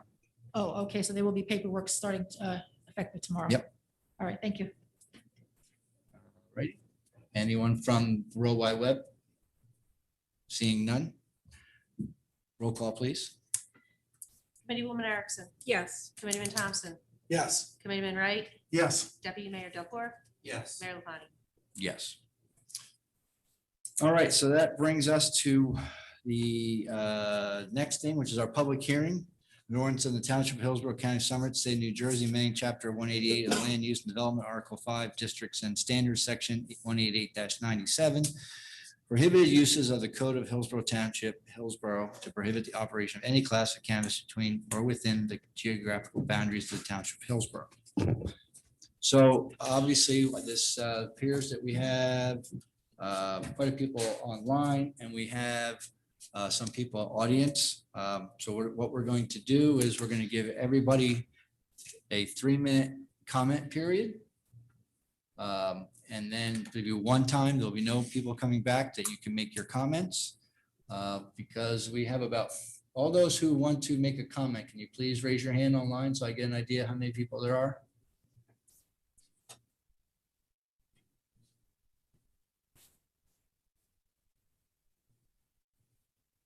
Kind of scrolling down the list here. We're at 13 right now. We're at 13 so far. So well, yeah, we'll keep it at 3 minutes because we do have other business tonight, and we'll see how that goes. So may I have a motion to open the public hearing on ordinance 2021-07? So moved. Do I have a second? Second. Okay, all in favor? Aye. Aye. Any opposed? Is there any discussion from the dais as to prior? I have a question with regards to that. Sure. With regards to the way the ordinance was drawn up, I have some concerns with that. In the first part, in the first whereas, I noticed that we just put a number which was number one, which was amended to New Jersey's constitution to allow for the legalization of a controlled substance. It was an actual vote, and the vote was overwhelming. New Jersey voted at 67% to 33%. The actual number was 2,726,682 for yes. And there was 1,343,610 that said no. And in Hillsborough and Somerset County, they were both at 64 and 36. So what is the question? No, the question is the way we're introducing. I'm looking for a question here. No, it's not a question. It's a statement to the way you drew up the ordinance. You kind of were using words that I don't think justifies the law. And I got more, and I'll continue. I'll go through it all, and then I can go back and forth with you guys if you want. In the second, it says whereas in the second chapter, or the second whereas clause, this legislation was signed by the governor, and it never, the law itself I'm talking about, just the legal jargon, never used the word recreational use of marijuana. Recreational is not even in there. The word that they use is cannabis. So it's never marijuana, it's never recreational. I think that should be corrected if that's what's going to be in our amendment, in our ordinance. Also, I noticed in the same paragraph, the word licensing scheme was used, which kind of, there's no scheme. This is the law of the land. We're just deciding if we're going to opt into it or not. But when we use jargon like that, I think they're getting some licensing scheme is just the licensing. well, system would have been better. System, but System would have been better, and I agree with you on that, system. And then also, whereas in clause number 6, where we're talking about the license, I think we should vote on each license separately. So if we're going to go through this, and since we have so much interest in it, I think when we, from the dais vote, we should go line by line. And I'll move this along. And the final two whereases, which are on the second page, which is page 24. There's an unproven statement being offered as a reason to prohibit cannabis, which you refer to uncertainties regarding the future impacts. Both exist within everything that we do from the dais. So my point is, if like fair share housing and things of that nature, it's going to have uncertainties, but we still have to make those decisions. So I don't think we can use that as an excuse. And there's a difference to New Jersey municipalities in general, and there should not be affected when what other towns do either. And I think you referenced that too in that second to last paragraph, and that's where I'm getting this from. And then also, legal cannabis does not stop illegal markets. So I think, medical marijuana, medical cannabis, which is the proper terminology, has been regulated for over a year. And I think, in the state of New Jersey, and they've been doing quite a good job. Some of the language that I'm getting from this ordinance is, are we going to be saying no to medical marijuana? So I want a little point of clarification on that, or I'd like the amendment to be changed to reflect that. And then there's no, another point I saw, there's no possible benefits to our law in our town to improving social justice. And when I say that, I'm talking about providing ancillary business opportunities, existing businesses which are struggling. I'm talking revenue streams, I'm talking jobs, and I think we need to address that too. And last, and this is it for me before you jump, the CRC, which is the Cannabis Regulatory Commission, is meeting June 1st, which is a week from today. I would say, I would love to hear what all the people have to say, but I think we should at least wait a week before we put our vote in, just to see what the CRC has to say.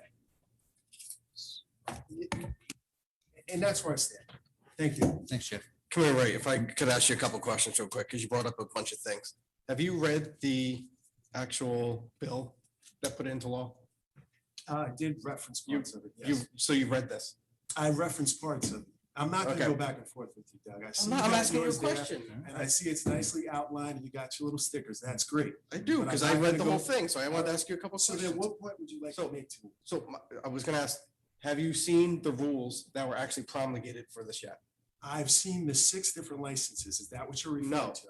What are The you actual referring to? rule, so when a law is made, okay, you pass a law in the state of New Jersey, like the full legislature, the governor signs it, right? They pass that. That's like the shopping list when you go to the grocery store, right? Okay. But then the rules come along, which is the actual step-by-step instructions on how you're gonna actually put the law into effect. Okay. That hasn't been done yet. That has not been done. The CRC has not done that. They have no plans to do that until at the August 1st, when they mentioned it in the article that was in Star Ledger the other day. They're not gonna have it done by the time towns in New Jersey legally have to say whether or not they want to adopt and allow for 5 years or not. That is completely backwards. Even if towns say, yes, we should allow marijuana to be sold in your municipality, okay, or cannabis. Even if that was what every town in the state wants to do, the simple fact is the rules aren't even there yet.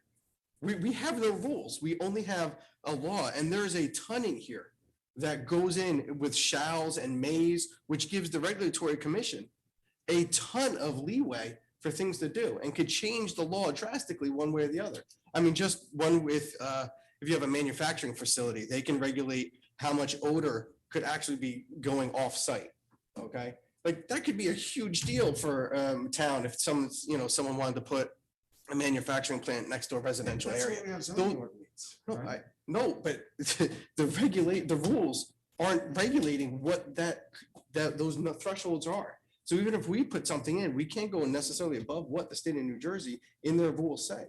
Like, just because the DEP says a category 1 waterway is X, I can't go less than that. I can't say I only want a 50-foot buffer when they say 200. I can't overrule them. They get the final say. They're at the top, right? So my point being is, even if everything you say is correct and that this is something that should be done, we don't know the rules, and the state has failed to give us the rules yet. So why wouldn't we, at a minimum with what this is doing, wait until we have the rules? Even if we vote yes today, okay, and I'm not asking for anyone's vote now, but if we vote yes today to move this ordinance forward, all it does is it prevents us from going into that gray area where we're beholden for 5 years to live by rules that we haven't even seen yet. We said, for my vote, is I want to see the rules. I think it's foolish for any municipality to enter into an agreement when you don't know what the rules are. That's how you got into the affordable housing nightmare that they have, where we're agreeing to things that we don't know what the end product is. At least we will be able to see the rules. So I encourage anyone online or in public that we just need to see the rules. And the other thing I got to say is I read in line several times that characterizing this as a Republican or Democrat thing. And I think that is just totally unfair when you see municipalities like Piscataway, they say they're going to ban it. You see South Brunswick, which is another heavily Democratic town, they're trying to ban it. Bridgewater to the north, which is a more Republican town, they banned it. So like trying to say this Republican or Democrat, I think Union that's City. nonsense. What people need to focus on, at least what I'm focusing on, is we don't have the rules. And the idea that the legislature, I mean, really, and there's some experts on the line, and I'll give Mr. Grimes credit, who I know he's going to speak. I've heard him speak before several times, talk on this issue. But the legislature kicked this can down the road several times to the point where they had to wait till the last minute, pass the bill that suddenly gave away the rights of parents to say that you wouldn't find out if your child, a minor, was arrested for marijuana or alcohol. When I think a majority of New Jerseyans voted on this, they didn't think that was going to be in the legislation. That wasn't what it said. It said in there, would you like to legalize cannabis? That, and then you got a piece of legislation that, I mean, I think it's clocking at almost 200 pages. So again, my point, I want to see the rules. And I think that it's beholden to everyone in elected office to say, I need to see what the rules are going to be before you go ahead and approve something. Now, to me, that also means that I think that once the rules are finished, I think we need to come back and evaluate them and perhaps take another vote, but that's something to be discussed for a separate day. But I need to see the rules. I think that's just plain and simple due diligence as an elected official. Mayor, Matt. Surely, thank you. So I actually struggle with why this is actually controversial. As Doug noted, we don't know what we are going to be bound to at this point. So the government agencies have not given us that input, even though they've they've required us to have this decision done by August. In my view, it is actually, it's governance malpractice for us to lock ourselves in for 5 years, when we don't know what the rules of the game will be.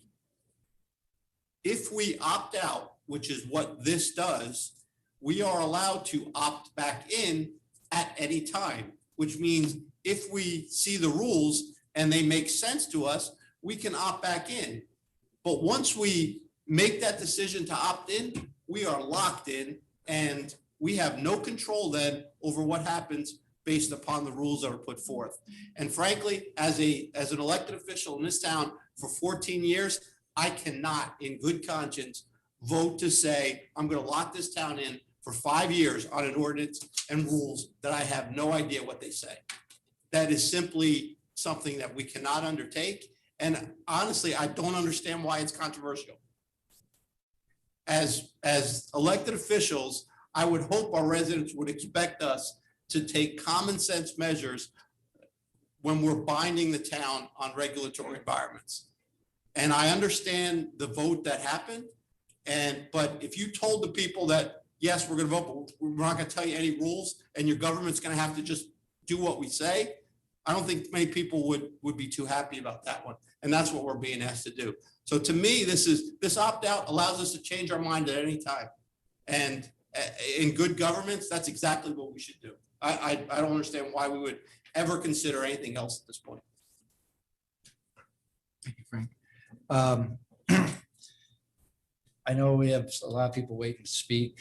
Doug and Deputy Mayor Delcor went through some of the rationale, and actually the New Jersey League of Municipalities has sent emails in which represents all the towns and municipalities of New Jersey.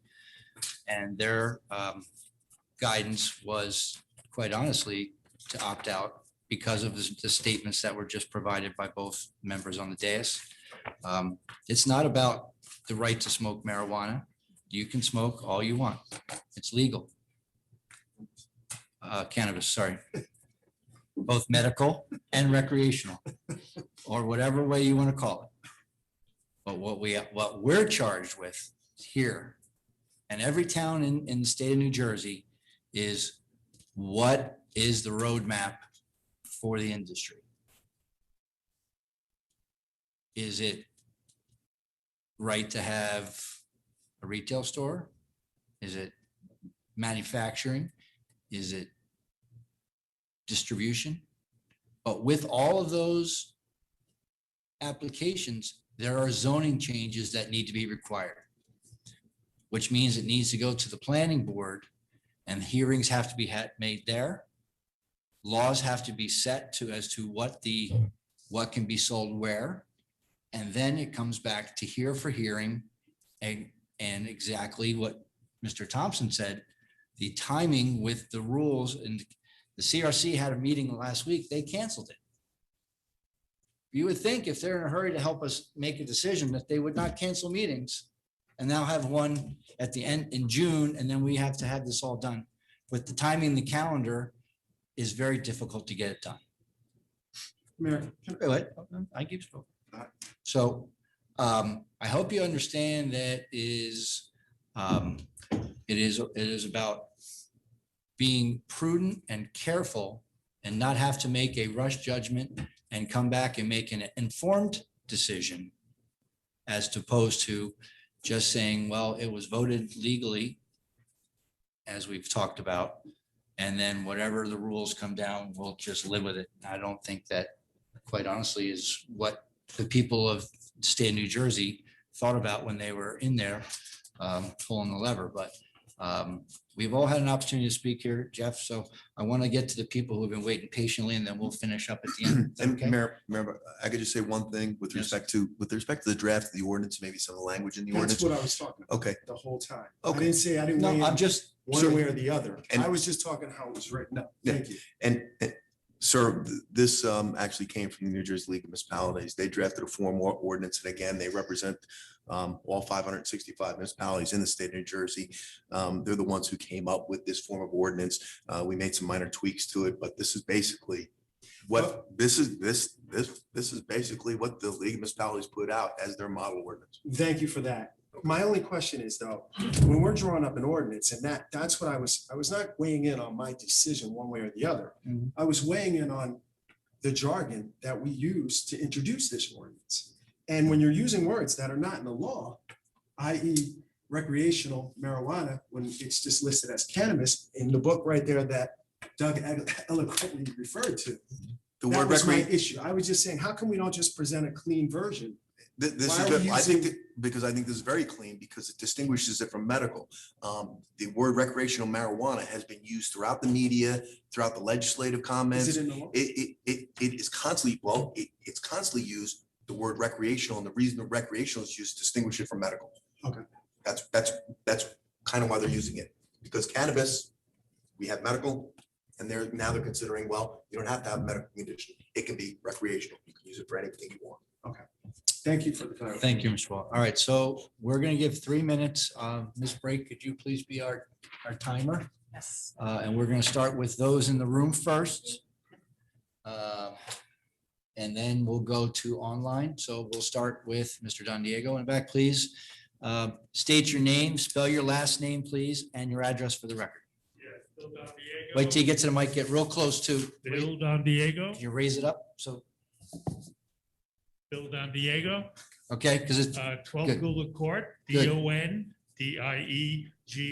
Thank you, Bill. All right, so I think we all want to know really what's behind the law, and I agree with Doug in that we should know what is, a part of that before we can move forward. What we do know is 2/3 of the Hillsborough residents have voted for it. So that should tell the township committee that we want to know a little more. Let's not move this too fast. Let's get to the bottom of what everything is with what we voted for. And what does that mean to us all? So this should not be railroaded. This should not be, side issued. What we want to do is for Hillsborough to make sure this is the best thing. So 64% to 36. I mean, that's huge. That's not even close. Now, that doesn't mean that we don't have to know what's behind this, to Doug's point. And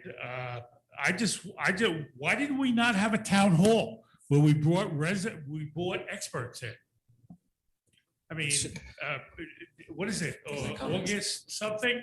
Why are we now talking about this? Like we're running out of time. This is so disappointing that 2/3 of a town can vote for something, and now we find ourselves where we are tonight. May I comment? Bill, with all due respect, I'm sorry, I don't understand what we would have a town hall about. And I want Bring in to experts. hold on. I want to separate the two things, right? We have the vote that said we would like to legalize versus what we're talking about here is the rules of the road about distribution and growing. That's what we're talking about. So let's not conflate the two because they're separate issues. And what we're trying to deal with is exactly as you said. Let's understand what we've got before we make any decision. I'm not sure what a town hall would do because we don't know what is going to come down from the state at this point. So once we have that, be happy to do it. And taking the steps that we're taking tonight will allow us the time to see what the state dictates to us and allow us to have that town hall. But we can't have it today. Okay, as long as you don't vote to lock this out so that something can't happen here, because let's find out from what those Again, are.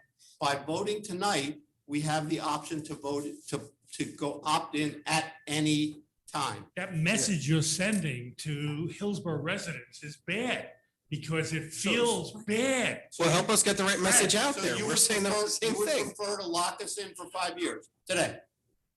No, I don't want to lock us into anything. So that's And I don't but know, that's your- you that's shouldn't your vote binary tonight. choice. Don't vote tonight. It's a binary choice. That's all. You have to vote tonight.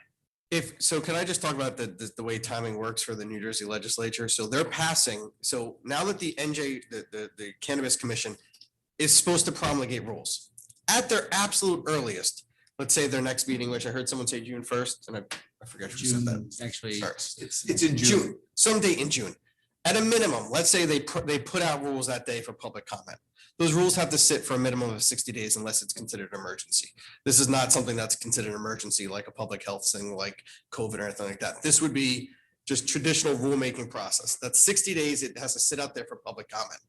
Okay, so at a minimum, we're now even into August 15th before, if the CRC then said, we adopt them as we've decided without, responding to public comment or anything like that, we're at August 15th, but we already had to decide by, I think, the first week of August is when the deadline was for us to decide. So the timelines never jive. And if you read, there's a great article in the New Jersey Ledger, the Star Ledger last weekend that literally talked about these timelines and how they're not congruent and how this is the problem that every municipality in the state. And that's why you have, like I mentioned before, Democrat towns and Republican towns all saying the same thing is where are the rules? One of the great state senators we have in New Jersey, a Democrat from Union City, Brian Stack, who also serves in the state Senate. He voted for it in the state Senate and has given indications that he's going to ban it in his hometown for now, because it's the same thing. We're all waiting for the rules. But to your point, and I think we were saying the same thing, is you don't want us to just pass something right away and get us locked into something. We're locked into something. So even if we waited 2 weeks or a month, to your point, because not to vote today, but wait a month, we're still going to have the same vote because we have to decide before the law blocks us in for 5 years. So if we wait 2 weeks, we're having the same discussion, Don. I'm sorry, Bill. We're having the same discussion. I can understand that. Thank you for your comment. All I'm saying is I know probably 80% of the Hillsborough residents are really, really frustrated with this. And it jumped 20%? 80. So it went from 60 to 80? It's okay. No, the 64. Even the people that did not necessarily vote. Everyone's they just- frustrated with it because again, the state did something without having a plan. You know what? I'm not on the state Which is side. not uncommon We're for on the the state. same, I don't think we're being incongruent our thoughts here. Right. We need to see the rules. And we have the rules. There's a much different I'm okay discussion. with- I'm You have to totally- have a different discussion. I'm totally okay with Yeah, that. I I think just we don't agree. want you to do something that's really going to impact what majority of the residents of Hillsborough voted for. And to be crystal clear, that's not what we're doing tonight. We can switch our minds. On August 10th, we could switch our minds if we want to, or we'd have to do an ordinance to repeal, but Thank you you. understand the process. All right, so we're gonna do a next comment, and if we can, let's just, for a matter of time, then I think we've all made our points here. Let's just have comments for time being, and then we'll wrap up any other things at the end, okay? So anyone else? I think Ms. Bisberg would like. Ms. Bisberg? You know the rules. Yeah, it's hard with a mouse. Meryl Bisberg, 4 Hickory Hill Road, Spell your last name, please. Bisberg. Thank you. Okay, so I know you said something about not conflating things, but in your first press release to go to the public for support of this before it was even introduced, which was a little strange itself, you talked about quality of life. You didn't talk about the rules. So I think that's why people are getting the impression that there's a judgment being made on this. And that was in several articles. That was in a Tap Into article, it was in Patch article, it was in an article that came out before this was even introduced. So you can see why people are feeling the way they're feeling. There's disapproval of this. And as far as I heard you say that we're building a roadmap for the industry, but we're not, the state is. We only zone here, and I think that the fact that there is support from the Department of, from the DCA, the municipalities, means they're looking for input from towns who are trying to deal with this. Somebody's got to go first and second and third and fourth. And I just feel that banning all types of, everybody talks about dispensaries, but what about all the other forms of business? And that's one reason I think they should be taken separately. They're completely different problems. Some of those forms of business may not need zoning. And if there's some environmental concern with industry, just like any other industry, if we, for instance, had a warehouse or a cultivator, some kind of other license we gave out, then the zoning would be affected because there's an environmental hazard, right? This is a zoning issue. In Hillsborough, it's a zoning issue. In the state, it's a bigger issue. And it's something that the state voted on, and Hillsborough did too. And I don't see the will to work it out. That's really the concern. Now, I just want to ask the lawyer something, or maybe all of you. The point about medical and recreational is, I think, very important because Meryl, stay close to the mic, please. I'm sorry. You're drifting. Okay, I don't want to drift. I want to get my point across. Okay, the point about medical and recreational, I think, is very important because in the ordinance language itself at the top, it does not distinguish between recreational and medical. However, in some of the text, it says, for instance, the last whereas, down near the bottom, it says, would allow such decisions to be made before imposing automatic authorization. District subject to unspecified conditions, the most prudent course of action for all municipalities, whether or not generally in favor of cannabis or medical cannabis land development. So the distinction is being made here. Actually, it's not. It's saying that this is impacting both. So I believe, you can tell me if I'm wrong, that this ordinance is banning. I'm sorry to medical- interrupt. That's 3 minutes. Okay, I believe this is banning medical cannabis, and I think that's wrong because we've never spoken on medical cannabis and it's been in place for a year or two. So I think this needs a lot of work. Anyone else in the room? No? Okay, so we're going to now go to those on the internet. So again, please state your name and your address and spell your last name, obviously, because there is going to be minutes of this meeting. So we'll start at the very top and work our way down. At 3 minutes. At 3 minutes. Try to stop. Okay. So we'll go Mr. King first. Hi, can you hear me? Yes, sir. Jeffrey King, King, 24 Elizabeth Parkway, Eatontown. Thank you for allowing me to speak on this issue. I think that if I was a council person there, I would exercise my right under Robert's rules and move to table this. It's not a good ordinance. Recreational use is not what I do. Social use, adult use, spiritual use. You guys sound really scared. You sound almost terrified of the unknown. You're going to miss an opportunity. You're going to scare away entrepreneurs. These licenses are highly competitive. They're valuable because it's an asset to a community, not only for medical patients who need it because they're sick and suffering, pain, but it's a job creation. It is a community. It's an incubation, jobs, and real estate. And you should have these stakeholders at the table working on a plan to zone it properly. Farmers, whomever it would benefit, the landlords, everyone that could work together, tradesmen that would build out these operations should all be at the table. And you should be talking about how are we going to do this to the benefit of the whole community, children, elderly, everyone, people in wheelchairs. Don't stonewall this and say, oh, we don't know anything. Have a vision, planning, prepare this. Have it in so that it's in sync with the goals of the master plan. You will have no problem because there's models already being developed. The League of Municipalities is burying their head in the sand and crying wolf and saying the sky is falling. They're failing in their leadership capacity. They should have been ahead of this. 2 years ago, they should have been in Colorado and Massachusetts looking and comparing models and saying the population of this town in Massachusetts, Pittsfield, maybe, or Great Barrington, which is 3 hours away if you care to look at it and know what you're talking about when you're going to vote on something, instead of being, oh, it's dark, I can't find a flashlight, I don't know, I can't light a candle. Come on, be leaders. I'm not asking you to be super progressive. If you don't want a business, maybe it's not the right thing. So how about the people's vote? Support us on home grow. The governor lost his nerve, and I don't know if it's corporate cannabis paying him, big pharma, who knows? But he lost his nerve on supporting the people for home grow. Why don't you speak to that? Please, table this ordinance. Show some good faith. You're missing an opportunity because when this is competing over state lines, New Jersey will be crushed by Colorado and California. And all these businesses have a slim chance if we help them. If we stand in their way and act like it's a terrible thing, then we're going to be stuck with alcohol and pharmaceuticals. That's time. Thing that people are turning to. Thank you, Mr. King. Next up is Lise, L-E-E-S-E. Hi, Lise DeFranco, 390 Triangle Road, DEFRANCO. Thank you.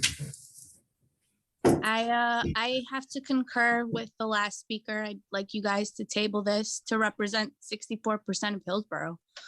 I think that you guys are missing an opportunity. This is going to be a legal process that a lot of these businesses and organizations within the marijuana community are going to go through. This is not just a free-for-all, and you guys, we're looking to you to make the rules now, to be ahead of the game, and to really push Hillsborough to places that marijuana and cannabis can get it to with the increase in revenue. I mean, there's models already out there, as stated before, and we just look to you guys to kind of help represent 64% of Hillsborough. And as elected officials, we just expect you to do the due diligence and to really make the research behind a decision rather than just kind of rushing through just an ordinance banning, everything.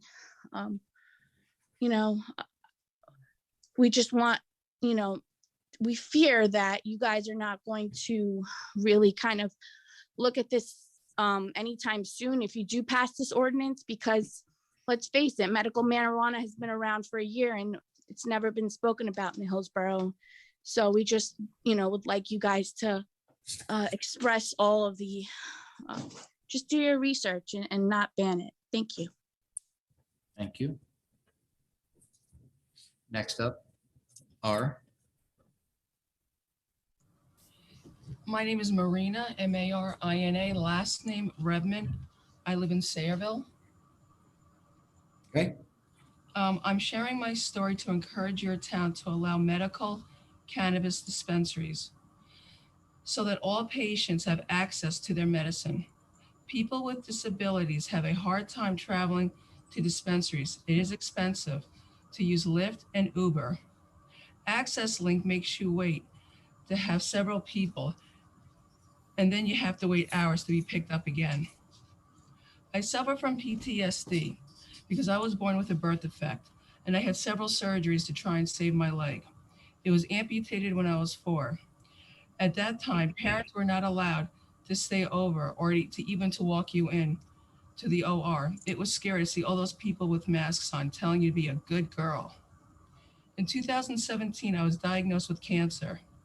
I had many weeks of chemo before my surgery. I lost 50 pounds within 3 weeks. It took me a month for me to get my medical marijuana card. I had surgery and I was in the hospital for 8 days. They could not control my vomiting. As soon as I got home, I used medical marijuana and I was just fine. I started taking long walks the next day and I had more chemo and other medicines. And other medicines I prescribed, including opiates, did not work for me. Unfortunately, it came back in 2019. I had to have stronger chemo. My doctors would tell me to medicate with cannabis in the parking lot before my treatments. They also told me to medicate before visits because my blood pressure was through the ballpark. I am grateful that I'm able to get my medicine. And I'm just asking you to please consider to have a dispensary in your town, at least a medical one for cancer patients and others to get their medications. It's Memorial Day weekend, and I'm sure there are many veterans in your town suffering from PTSD and other illnesses. A dispensary would support them in showing them gratitude for their service. We also need homegrown because our medicine is very expensive and is taxed as well. And it is not covered by any insurance. Is a tax for cancer and wheelchair patients fair? Is your medication taxed? In the state of New Jersey, you have 64 psychiatrists that prescribe medical cannabis. You also have 10 pediatric doctors that prescribe medical cannabis. There's almost 400 CVSs in the state of New Jersey and over 280 Walgreens. We just want more medical dispensaries just to help us out. Thank you. Thank you, R. Didier, now's the time. Hello, Didier Jimenez, Gemini Drive, Hillsborough, New Jersey, Jimenez. Got it. Okay, so I have a few points about the situation. First point, I would like for everybody sitting there to please respect the democratic vote, which is one of the biggest turnouts in New Jersey history and even this town. When it comes to that, everybody knows that we had the November election ballot initiative to pass cannabis for adult purposes, for recreational. Now, that initiative is the viral tool which allows citizens to enact policy they support without relying on lawmakers. So Hillsborough, like everybody has said so far about 64 times, 64% of Hillsborough said yes. When it comes to that, I strongly believe that we should take the challenge that Somerville is doing, the Franklin is doing, which they see at 2020 hindsight. I urge you to be even-handed when it comes to recreational adult substances, including alcohol. Now, cannabis is the only one that has that bias. And has been going on historically since the 1920s. And the reality is, in Hillsborough, we have an adult substance that people die of every year, that people drive on every year, that people have family breakups every year. And I've been, in my family and those that are around me have been affected by it. But at the end of the day, we understand that that substance does not have that bias, that negative bias that cannabis does, and that is alcohol. The reality is that across from the Hillsborough Elementary School, there are 3 liquor stores. If you stand in any of the classrooms on the outside, or even on the outside where the sign is, you can see all of them. You're 20 seconds away from walking to any of those places, but at the end of the day, we understand that self-responsibility is part of your job. We should not stigmatize cannabis because situations like that, lawmakers stigmatize it, is the reason that medical cannabis got slowed down for so many years. I have seen children that have seizures and parents have to give them cannabis behind the doctor's back because the doctor does not approve of that and his seizure stops. So these parents would drive outside of New Jersey to be able to medicate their children and be able to help them out. That stigma slowed them down. We should not push it. Again, please govern even-handed with all recreational substances. I appreciate your time. Thank you. Thank you, Didier. Next one up is Priscilla. Hi, Priscilla Sanu here, 2206 Jamestown Common, last name spelled Senoo. I want to echo the sentiments earlier made about having the Township Committee table this motion, given the fact that it doesn't seem like the Township has given enough thought to this matter. Considering the things said earlier, there hasn't been many environmental impact studies done on this, but we also implore you to do the job and figure out what works best for the people of Hillsborough. There has been many stigmas against medical cannabis use and recreational cannabis use, but not much work has been done to address the mental health crisis here in Hillsborough and ways to address it in alternate ways. So again, just asking you to reconsider and be a part of the change that is sweeping across the nation. Thank you. Thank you. Next up is Sean McCluskey. Good evening. Hello. Sean McCluskey, MCC LOSKEY, 170 Wildflower Lane, Hillsborough, New Jersey. I just want to bring a couple points out from seeing today. I'm feeling that it feels like a controversial vote because it's being preemptive and basically locking the situation where we can't participate even before we even start. My concern is if you vote no today, you're just going to walk away from the issue. Would it be better if the ordinance was rewritten that it need to be revoted on again in 6 months? So basically it still stays on, let's say, the front burner versus the back burner. Another thing is Hillsborough touts itself as being a pro-business town. This looks like a business opportunity more than anything else, and basically it's not even aligning with that. So I'm concerned about that. With the proclamation, I know that the word recreational was concerning. Can the word non-medical be used instead of medical and instead of recreational? And Mr. Jimenez said that other towns were approving it, like Franklin Park and Somerville. So you brought forward that Bridgewater was not going forward with it and Skillman was not going forward with it and other towns in the area. But it looks like it's here. So either we're going to deal with it by being participating, or basically we're going to deal with it because the towns around us are participating. That's all I have at this time. Thank you. Jamie Van Skyer.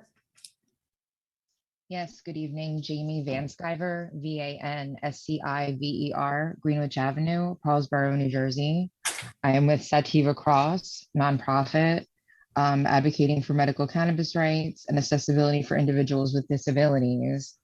I would like to echo, there was a resident present on location with you, and she was having a little bit of difficulty with a quote of yours, and I read and agree as well. Mayor, you said, it's a quality of life issue intended to act in the best interest of Hillsborough residents, families, business owners, and visitors to the township in regard to health, safety, and welfare.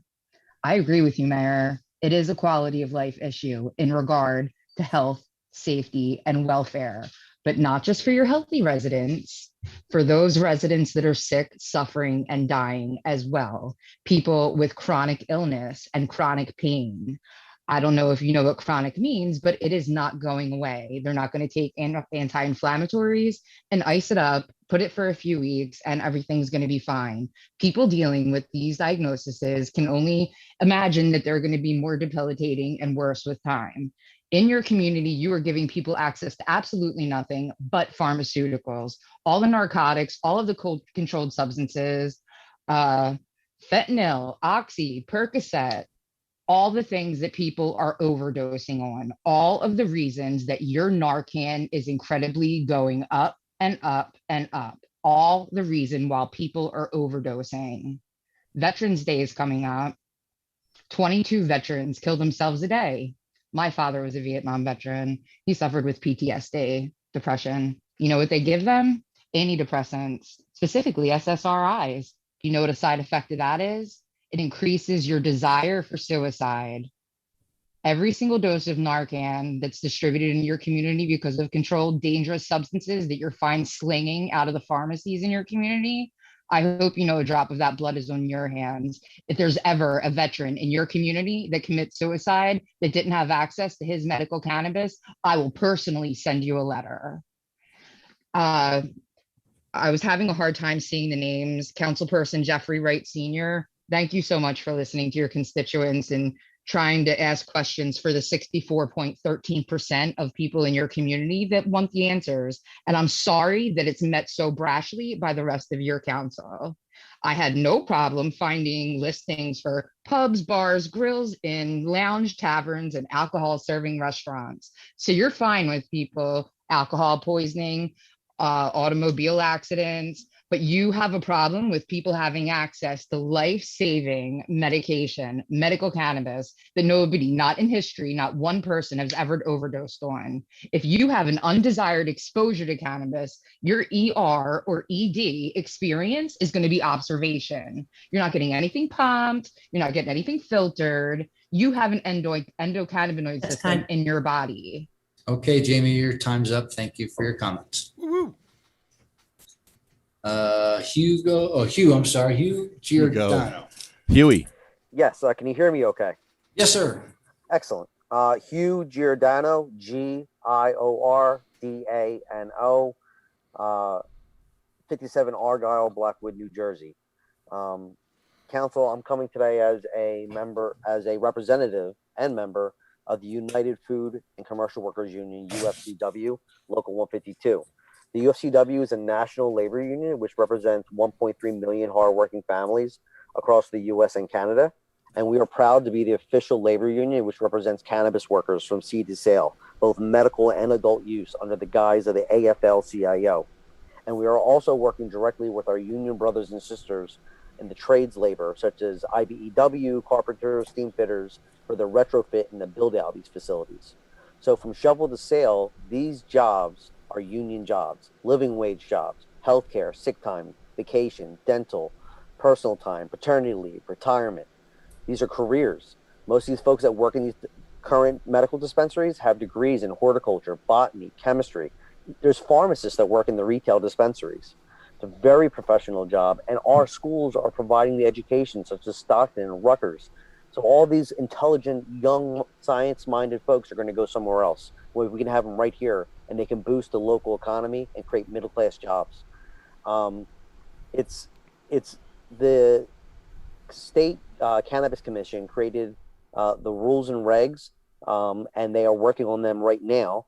But they gave the power to the towns. You have the power to zone. That's exactly what it is. The rules and regs have nothing to do with local towns or boroughs. It has everything to do with the permit process and how a company is going to get licensed. But the state S21 already gave you the power to zone.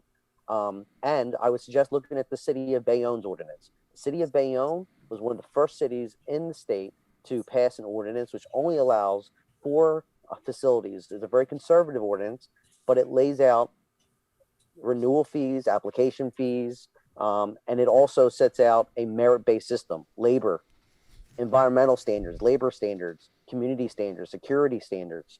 So please look at the city of Bayonne.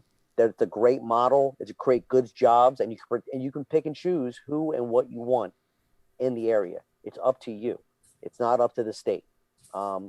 I would also say I can offer you a tour of the Garden State Dispensary in Woodbridge, New Jersey, which we represent. It's one of the original 6, and they're the most transparent Garden State Dispensary. Seed to sale process, I can show you all. I've sent many mayors and councils on a tour, and they walk out knowing a lot more. And I would suggest that you do that. Please table this ordinance, look at the city of Bayonne, create good jobs, stand for the middle class, help patients out too. Thank you. That's 3 minutes. Thank you. Thank you. Tiffany Figs. Hi, my name's Tiffany Figs. It's Figgs. I live in 32-10 Farm Road. I appreciate your concern with the pending regulations, and I too want Borough to be and to stay and improve on being one of the best places to live in the United States. But I also have concerns about the ordinance, and I would like to see it tabled as well. One of the concerns that I have, which was brought up, is how do we modify that ordinance to give the public some semblance of this is going to be addressed again? What dates are going to be put in? What parameters are going to be put in so that we know you're not just going to fall off the deep end and not look at it again? Because that could happen. And the other issue that I have is that the vote matters to me. Listening to the townspeople, and we're one of the best places to live. So a part of that is listening to the townspeople, and listening to the votes that were given is very important to me. And it should be very important to you as representatives of the townspeople. The other thing is the cost of medical cannabis.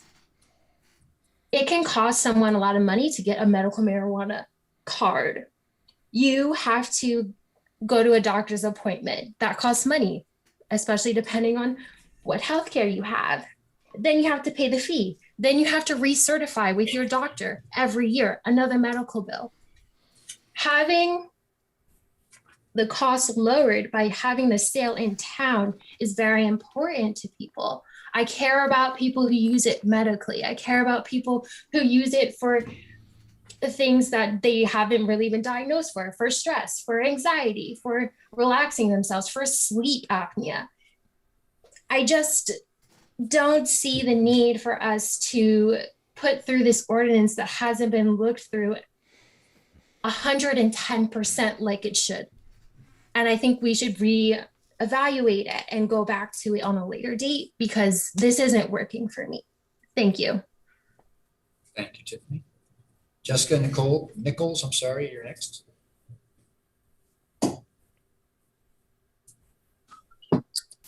Hi, I just wanted to say thank you for giving me the opportunity to speak.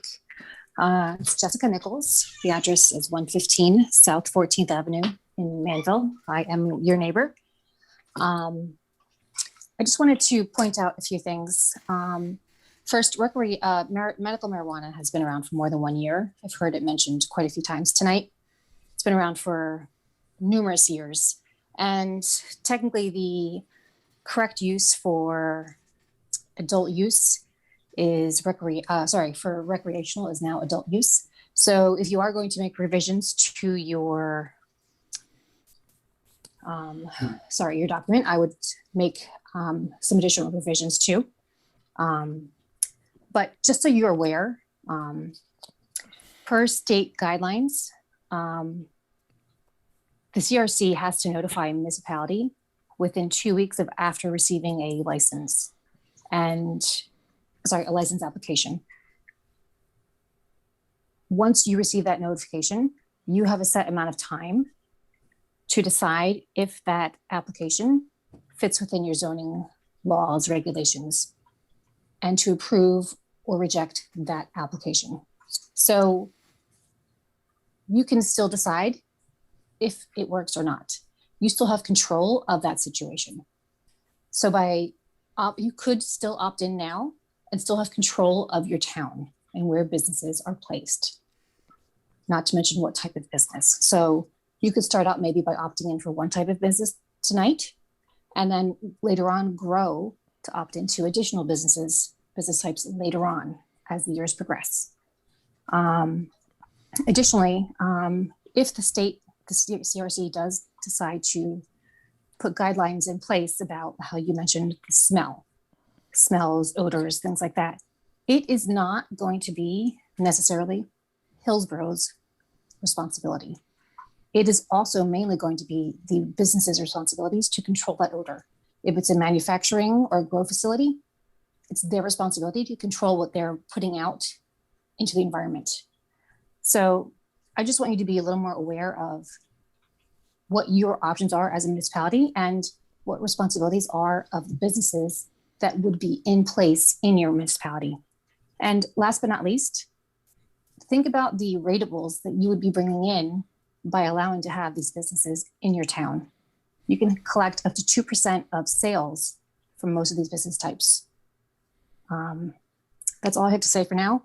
And I really do hope that you are able to table and maybe come back to this very soon, but put some more thought into this process. Thank you.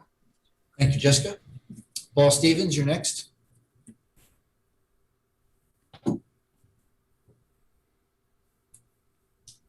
Paul, you there? All right, we'll go to the next. Lefty. Good evening, Council. This is Edward Lefty Grimes. I'm with sativacross.org. We're a 501c3 here in New Jersey advocating for disabled rights and cannabis patients' rights, and I live in East Hanover on Hanover Road. I'm going to start by saying that Governor Murphy failed us in his first 100 days. I don't know what happened. I don't know if what happened in New York happened in New Jersey. In New York, Governor Cuomo was lobbied by the huge billion-dollar cannabis corporations to fight against home grow, and he agreed with them at first. I don't know if that's what happened in New Jersey, but I wouldn't be surprised if that's what happened in New Jersey. And I think you should allow for one medical retail shop. I think you should err on the side of caution. And I mean err on the side of vets and children that are suffering. That's the side you should side with.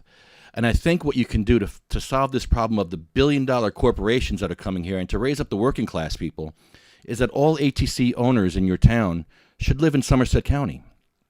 That'll raise up your you can make those, or you can make that a rule. You have to live in Somerset County to open up a cannabis business. Why not? That would bring the working class up. Your neighbors, somebody you grew up with, can own a cannabis business, and that you can talk to them. You can make any regulation you want, and you could start with one retail medical shop somewhere. Just help the sick and the dying. That's what we're asking for. I have two questions. My first question is, does your chief have any policy for his officers that want to get their cannabis cards? In Hudson County, the Attorney General wrote a guideline to a specific department, because every department's different, giving them guidelines for medical cannabis patients, for officers that want to use cannabis legally under a doctor's prescription, just as if they would use opiates and Xanax and any other drug. The cops deserve better than a don't ask, don't tell policy, because right now that's what they have. They have that. It's a HIPAA violation for anybody to even ask a cop if they have a card. But they deserve more than that. They deserve a policy, because a lot of cops I talk to won't get their card unless there is a policy. And they shouldn't have to wait for their PTSD or their stress or their anxiety or their injuries that the doctors are going to give them these dangerous drugs for. So my first question is for the chief. Does he have a policy, or does he have anything in mind for a policy? Is he thinking about a policy for his officers? My second question is, will you allow a cannabis church to open up that would give cannabis away to sick and dying people as a sacrament? Just the way when I grew up, the Catholic Church used to give me wine. I was a kid, and they used to actually give me wine. I would walk up in the aisle, and they'd give me the communion, and I would drink the wine. And we'd all share the same cup, which is crazy back then. 3 minutes, thank you. Thank you. All right, Lefty, thank you. Nadia? Oops, sorry. Hi, can you hear me? Yep, good. Okay, my name is Nadia Sexton. I live at 229 New Center Road. We have been here for about 6 months. My husband, an attorney with vast experience in municipal affairs, and myself, I hold a PhD in child clinical psychologist, came here as refugees from Jersey City, and we're delighted to be here except for this. I want to begin by commending you for your action tonight about this. We're terribly disturbed by the statewide vote. I do want to point out, however, that the action that this council is taking is entirely within the council's authority and has nothing to do with the opinion of the 64% of Hillsborough who voted for use. What you are attempting to do is to take control over not whether or not people use marijuana, but whether or not Hillsborough becomes a marketplace for it. And I would strongly encourage you not to allow that.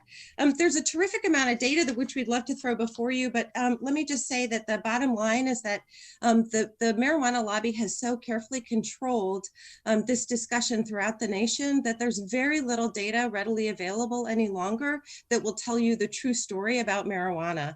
Marijuana is very strongly linked to violence and to significant mental health problems, particularly psychotic disorders. Again, I'm a PhD child clinical psychologist.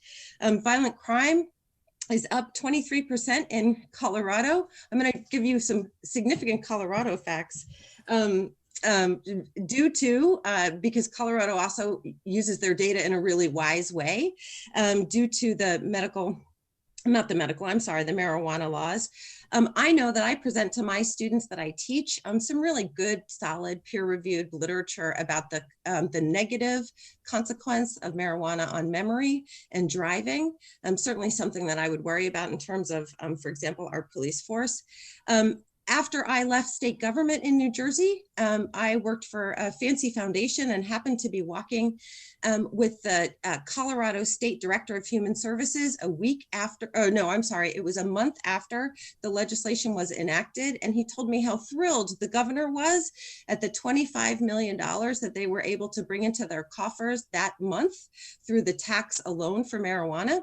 And I asked him what he planned to do with the increased revenue to his department, the Department of Human Services. And he looked at me as though I was crazy and said, well, of course we have to pay for 10 more treatment. And that's the bottom line. There's no reason why Hillsborough should become a marketplace for something that is declaratively and proved in the literature to be harmful. And beyond that, when people need it, if they believe that they need it and it serves them, I just did a quick Google. I could have marijuana delivered to my home tonight if I had a medical card. This ordinance in no way stands against the delivery of care and service. It's 3 minutes. Thank you. Thank you. Thank you, Nadia, for your comments. Jill Lerman. Hi, Jill Lerman, Lerman, 18 White Meadow Road. I was solely listening tonight. I wasn't going to speak, but I am hearing people speak for me and they're not voicing my opinion. I do understand that the early media news suggested that it was a pro-con marijuana issue, but that is not the case. This ordinance is not, it's being mischaracterized as pro or anti. However, if that vote was retaken today, I don't know if 64% would have voted, given that the police do not have to report underage marijuana usage. That's just an aside.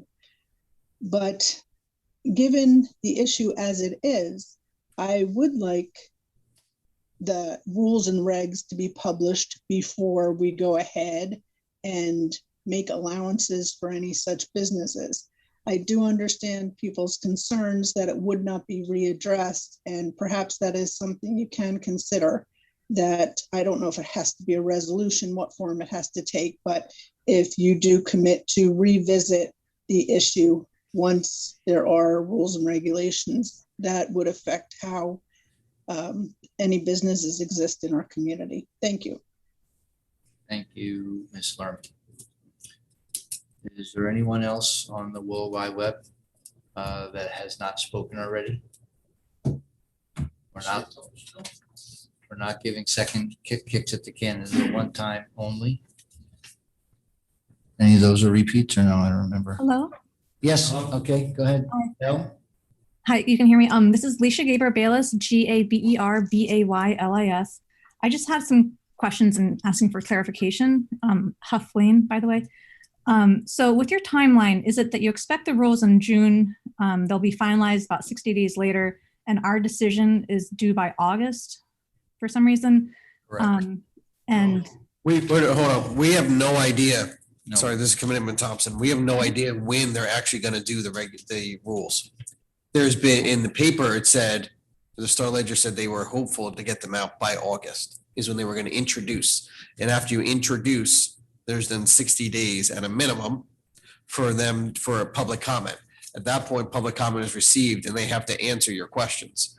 Or they don't have to answer your questions, but at least they have to take them into consideration, what you were asking. So then they get published in the New Jersey Register. Once it's published in the New Jersey Register for all to see, then it becomes adopted.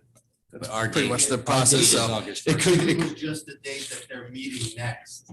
It could take a year and a half for them to do rules. I doubt they will, but I think they're probably going to get rules to everyone by August, and then for everyone public comment sometime through November. And this will be something that we'll see back in December, January, in my opinion, but there's nothing official to that.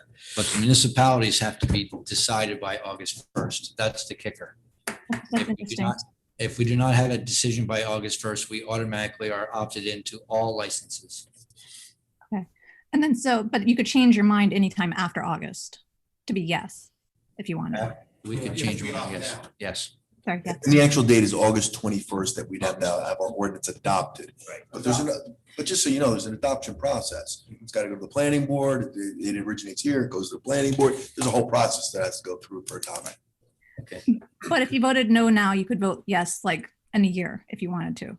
Correct. Yes, correct. All right, cool. It's yes now. No, and then switch, but yes. But it sounds like you can't switch to no.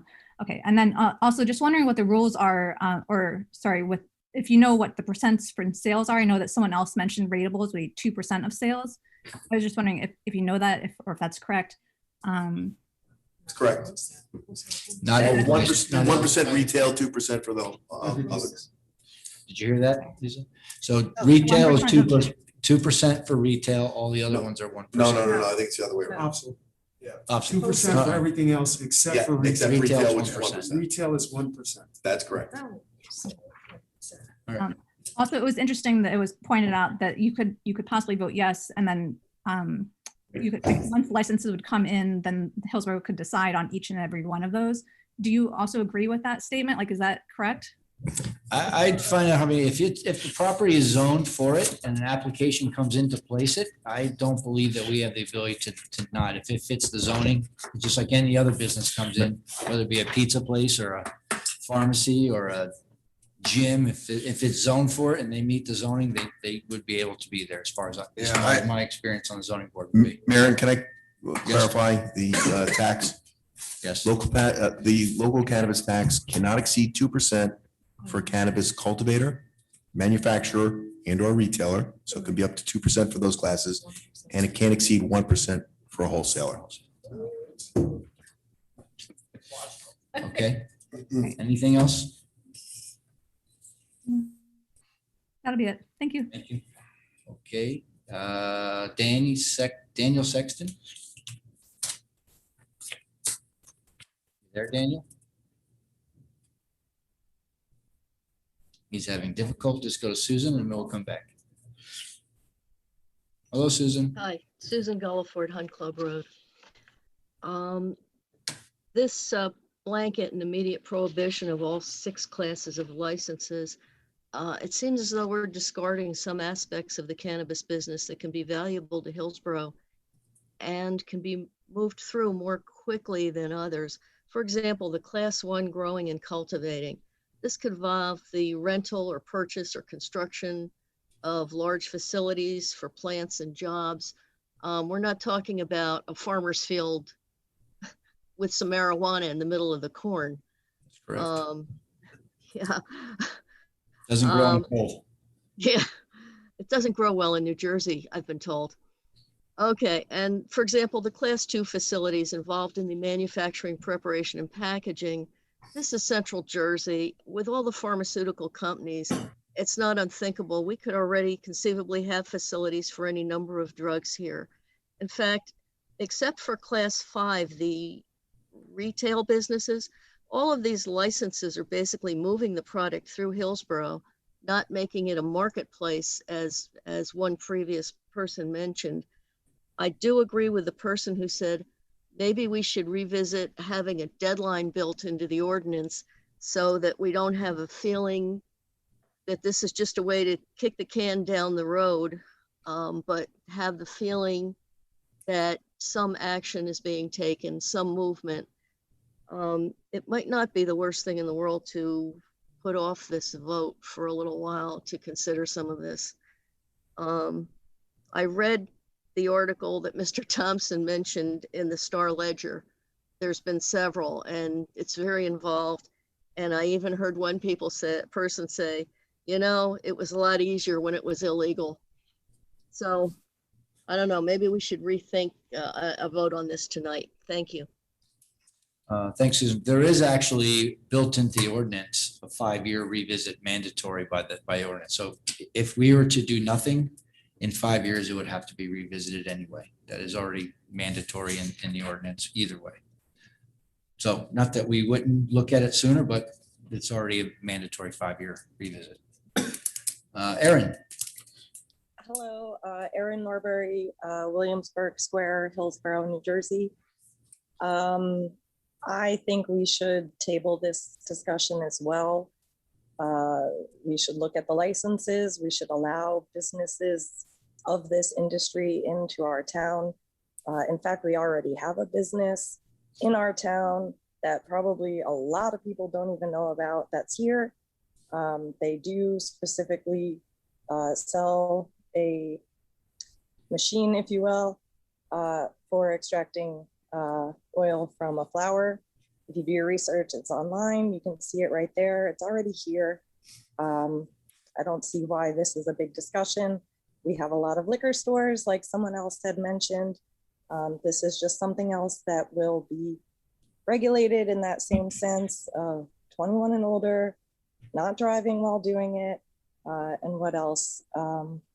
That's it. I just think we already have it here. I just want people to know, and we should just do more research on the dispensaries that are already in New Jersey, as well as people had mentioned Colorado, California, Oregon, I believe Maine, possibly. It's out there, it's coming. I think we need to have legit discussions, tours, research about this topic. Thank you. Thank you, Eric. Anyone else that hasn't spoken yet on the web? Okay. So at this point, I'll bring it back to any other comments that we make a motion. Mayor, close public. Daniel Sexton already spoke. Oh, Daniel, is he back? Those only couldn't. All right, Daniel, are you with us now? All right, thank you. Can you hear me now? We can hear you now. Okay, great.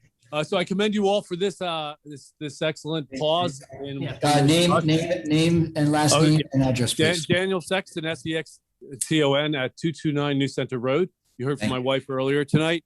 I commend you all for trying to pause this headlong rush into a big mistake. Firstly, if as I understand the state law, it allows the town to be a dry town, or I guess a clear air town, and not have this business within its borders, just like it does for alcohol, which is otherwise part of our culture and available in most places. This is a new stage, so why rush into it? Especially if all the neighboring towns are banning it, why would we want to become a place where everybody comes to buy their pot? Thirdly, I want to say that everything you think you know about pot is probably mistaken. I recently read a book by Alex Berenson. He was a reporter from the New York Times, which kind of built upon an experience I had working as a attorney doing commitment hearings, where I would see young adults repeatedly presenting as psychotic and schizophrenic because of THC. The industry, as you saw, so how many people tonight spoke from outside of Hillsborough? Why were they speaking? The industry pays for them to speak. The industry has bought out so many people. Why did Murphy push this as like the number one thing in his administration? Because he's beholden by the industry. Any place where this has happened, it has been a disaster socially. We already have an opioid crisis. Why add to it? So the book, Tell Your Children by Alex Berenson. So again, thank you for this ordinance. I urge its enactment, and I am very happy to be a resident of this town.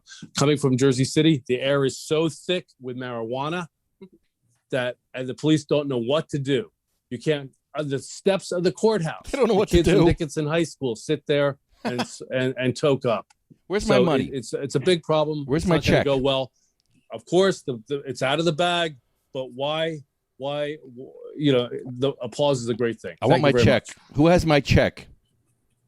Somebody give me a check, please. Anyone else that has not spoken? All right, so a motion to close public from the floor.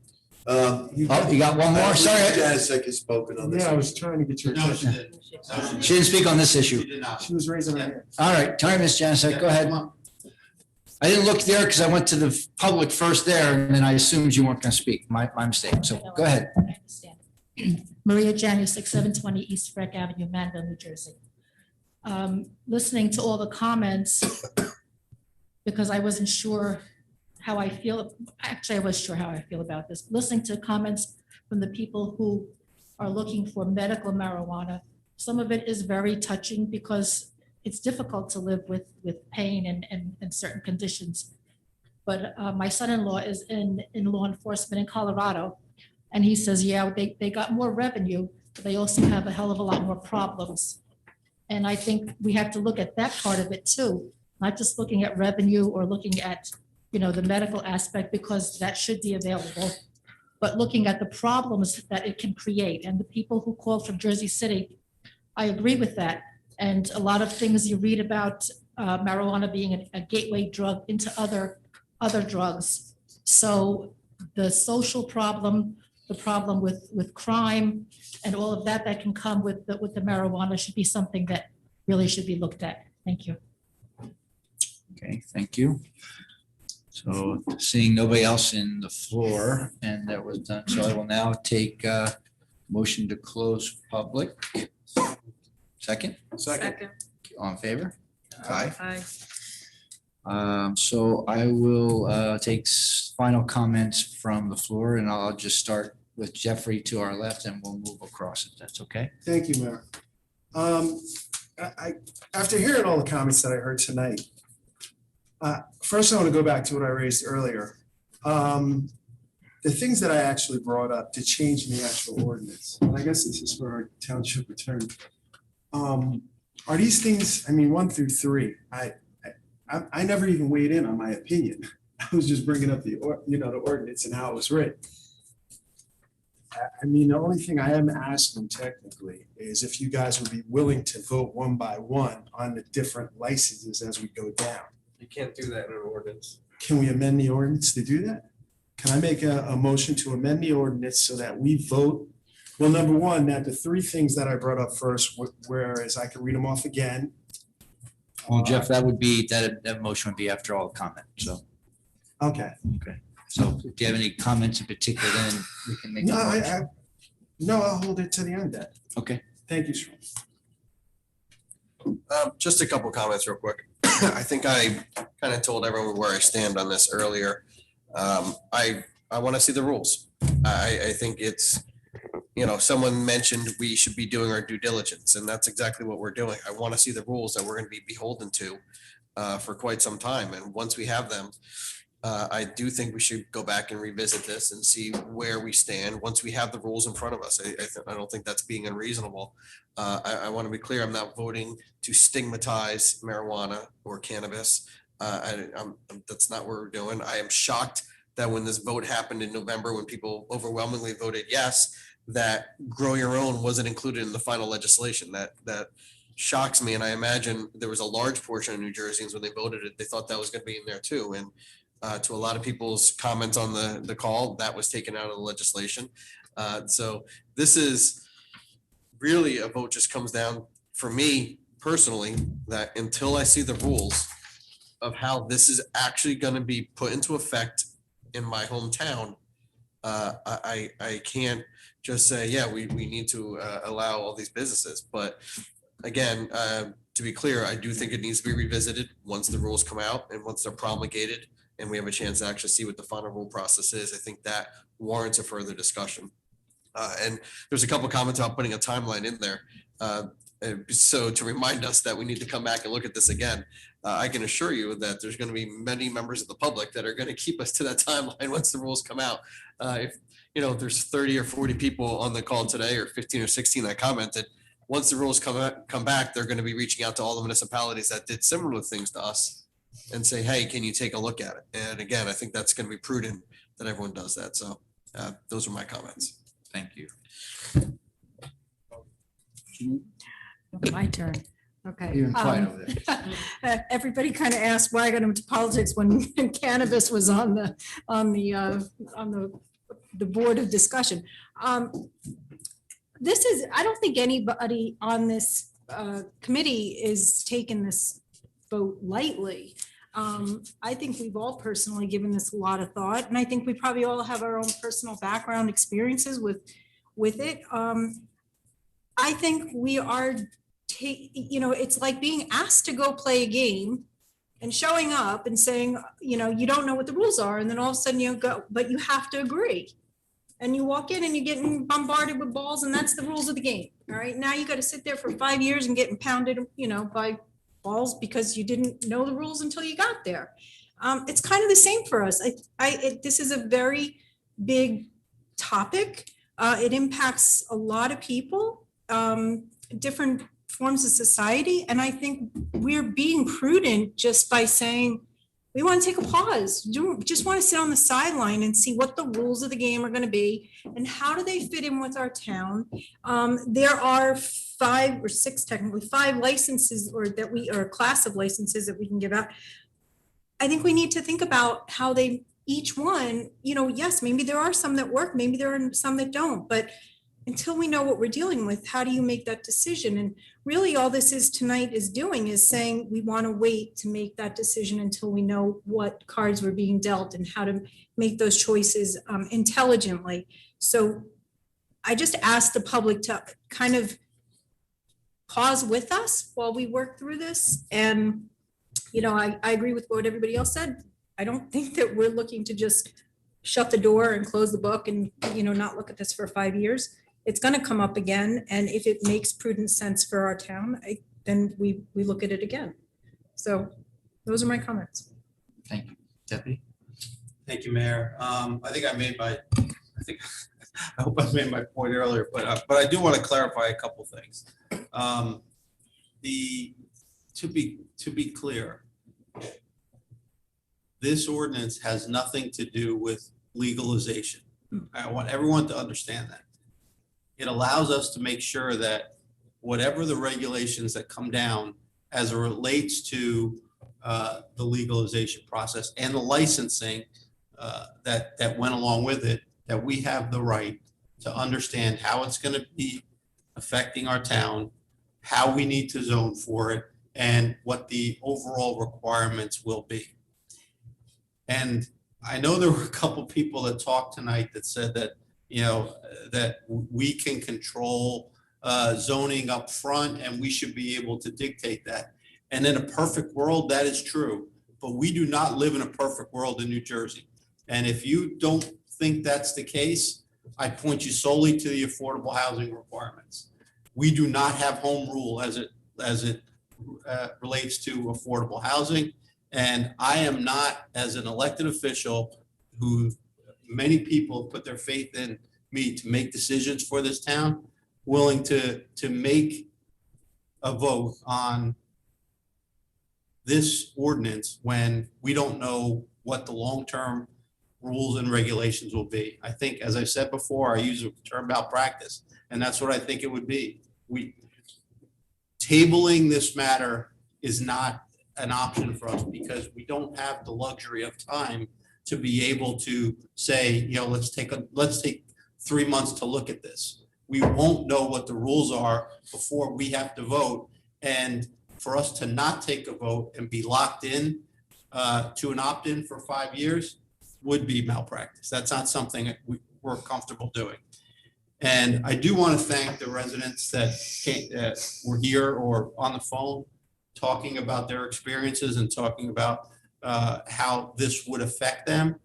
I do again want to reiterate, we're not banning anything in town. It's simply a matter of the licensing provisions for those lobbyist groups that live nowhere near Hillsborough that are pushing and probably attending every township committee meeting across the state. I take their comments with a grain of salt. They're getting paid to attend these meetings. So as far as I'm concerned, as I said, I'm not sure really why this is controversial. We need to understand what we're doing before we take a vote to lock ourselves in to requirements that we can't then back out of. And I'm just not prepared to do that. So to me, this ordinance is appropriate, and we need to make sure that we know what we're dealing with before we take any further action on licensing. Thank you, Mayor. Thank you, Deputy. There was a couple comments that were made that kind of part of it with Frank issue was control, right? There are very few things that we have control over. This is something that we can control by doing this and allow the type of things that we want in the future. We give away control if we just opt in without any idea what's coming. But as the devil's in the details. One of the comments was go slow, don't go too fast, right? So they're saying don't go too fast and opt out. Well, don't go too fast and opt in. So going slow is what we're doing here. We're going slow to get a full understanding of what's going on. One comment was it's a zoning issue. Exactly right. It's a zoning issue. So if we were to not do anything, and let's say, and wait, and then we don't have the utility, all licenses would be a conditional use in all residential and industrial zones. We would lose complete control over the zoning. If we do nothing and we opt in by penalty, it is a all zone by issue. So it is a zoning issue.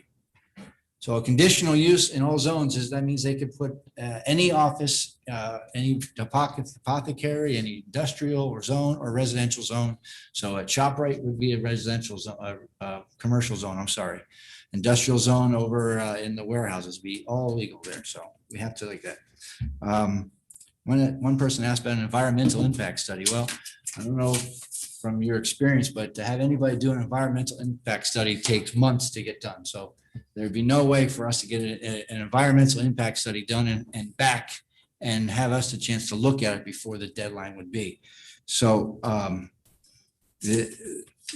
I think we're all talking about the same thing. In fact, but what we're asking for is the time to make the right decision and the time to what is do best for the whole municipality, for those who voted for it and for those who voted against it. And it's, part of it is making sure that the laws that are created are fair to all and beneficial to all. That is the test that we have to do. So that's all I have to say. I appreciate all the comments and the calls in. I appreciate all the people on my committee and the dais here because they do take it seriously. We had thought about it. And obviously from the comments here, we all are deeply concerned about doing the right thing for the town.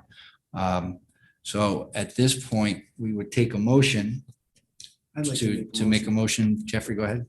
I'd like to make a motion to postpone until June 22nd. Is there a second? Okay. Seeing none, then motion does not pass. Do I have any other motions to approve the ordinance as written? So moved. Do I have a second? Second. Thank you, Janine. We have a motion and a second. So we would then take a roll call, please. Committeewoman Erickson, Yes. Committeeman Thompson, Yes. Committeeman Wright, No. Deputy Mayor Delcor, Yes. Mayor LaPlante. Yes. Thank you all for your input, and I'm sure we will be back again with more discussion on this. Our next bit is the introduction of new ordinance 2021-10. Ordinance amending the salary ordinance of the Township of Hillsborough, include new positions and set salary ranges for consideration as ordinance, and public hearing will be held on June 15th, 2020. I'd like to know, where is my check? Who's got my check? We're paid lobbyists, so where's my check? Who's got my check? I'd like to get paid. I want to get paid for all this. I think we should be getting paid. Wow. We have to go back to this council now because they're claiming we are getting paid. We are actually paid lobbyists. Are you kidding me?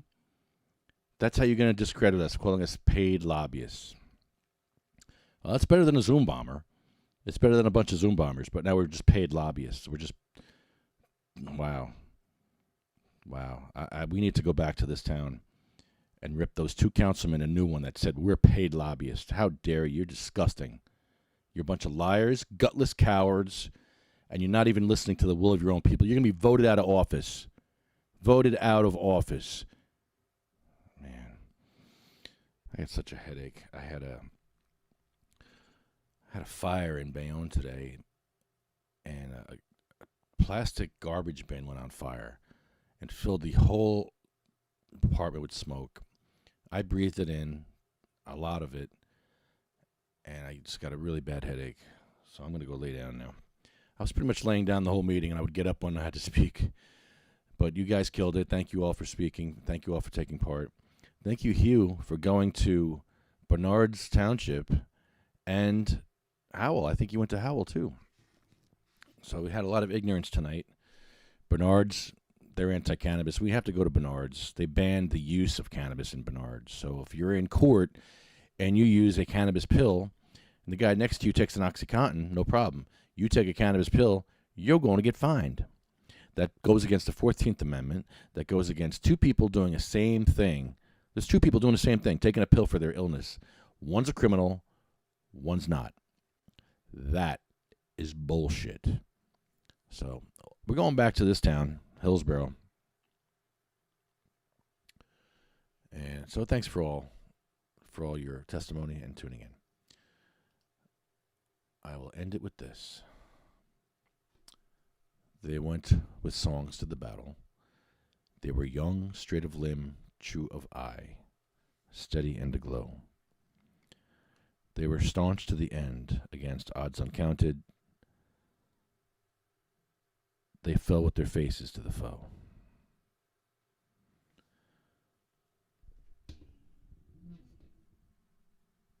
Yes, Hugh. They called sick and dying patients paid activists. We couldn't possibly be sick and dying people begging for our lives. We must be paid activists because we're speaking so well.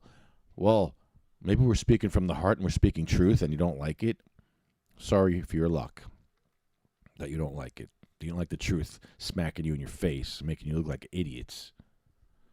Because you do look like a bunch of idiots now, and you're going against the will of your own people. And you look like uncompassionate, anti-vet. How long do you want those vets to wait? There's a vet with a gun in his mouth right now. Right now, the gun is in his mouth.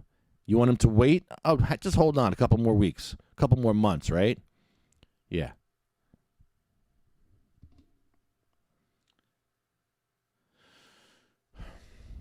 They shall grow not old, as we that are left grow old. Age shall not worry them, nor the years condemn. At the going down of the sun, and in the morning, we will remember them.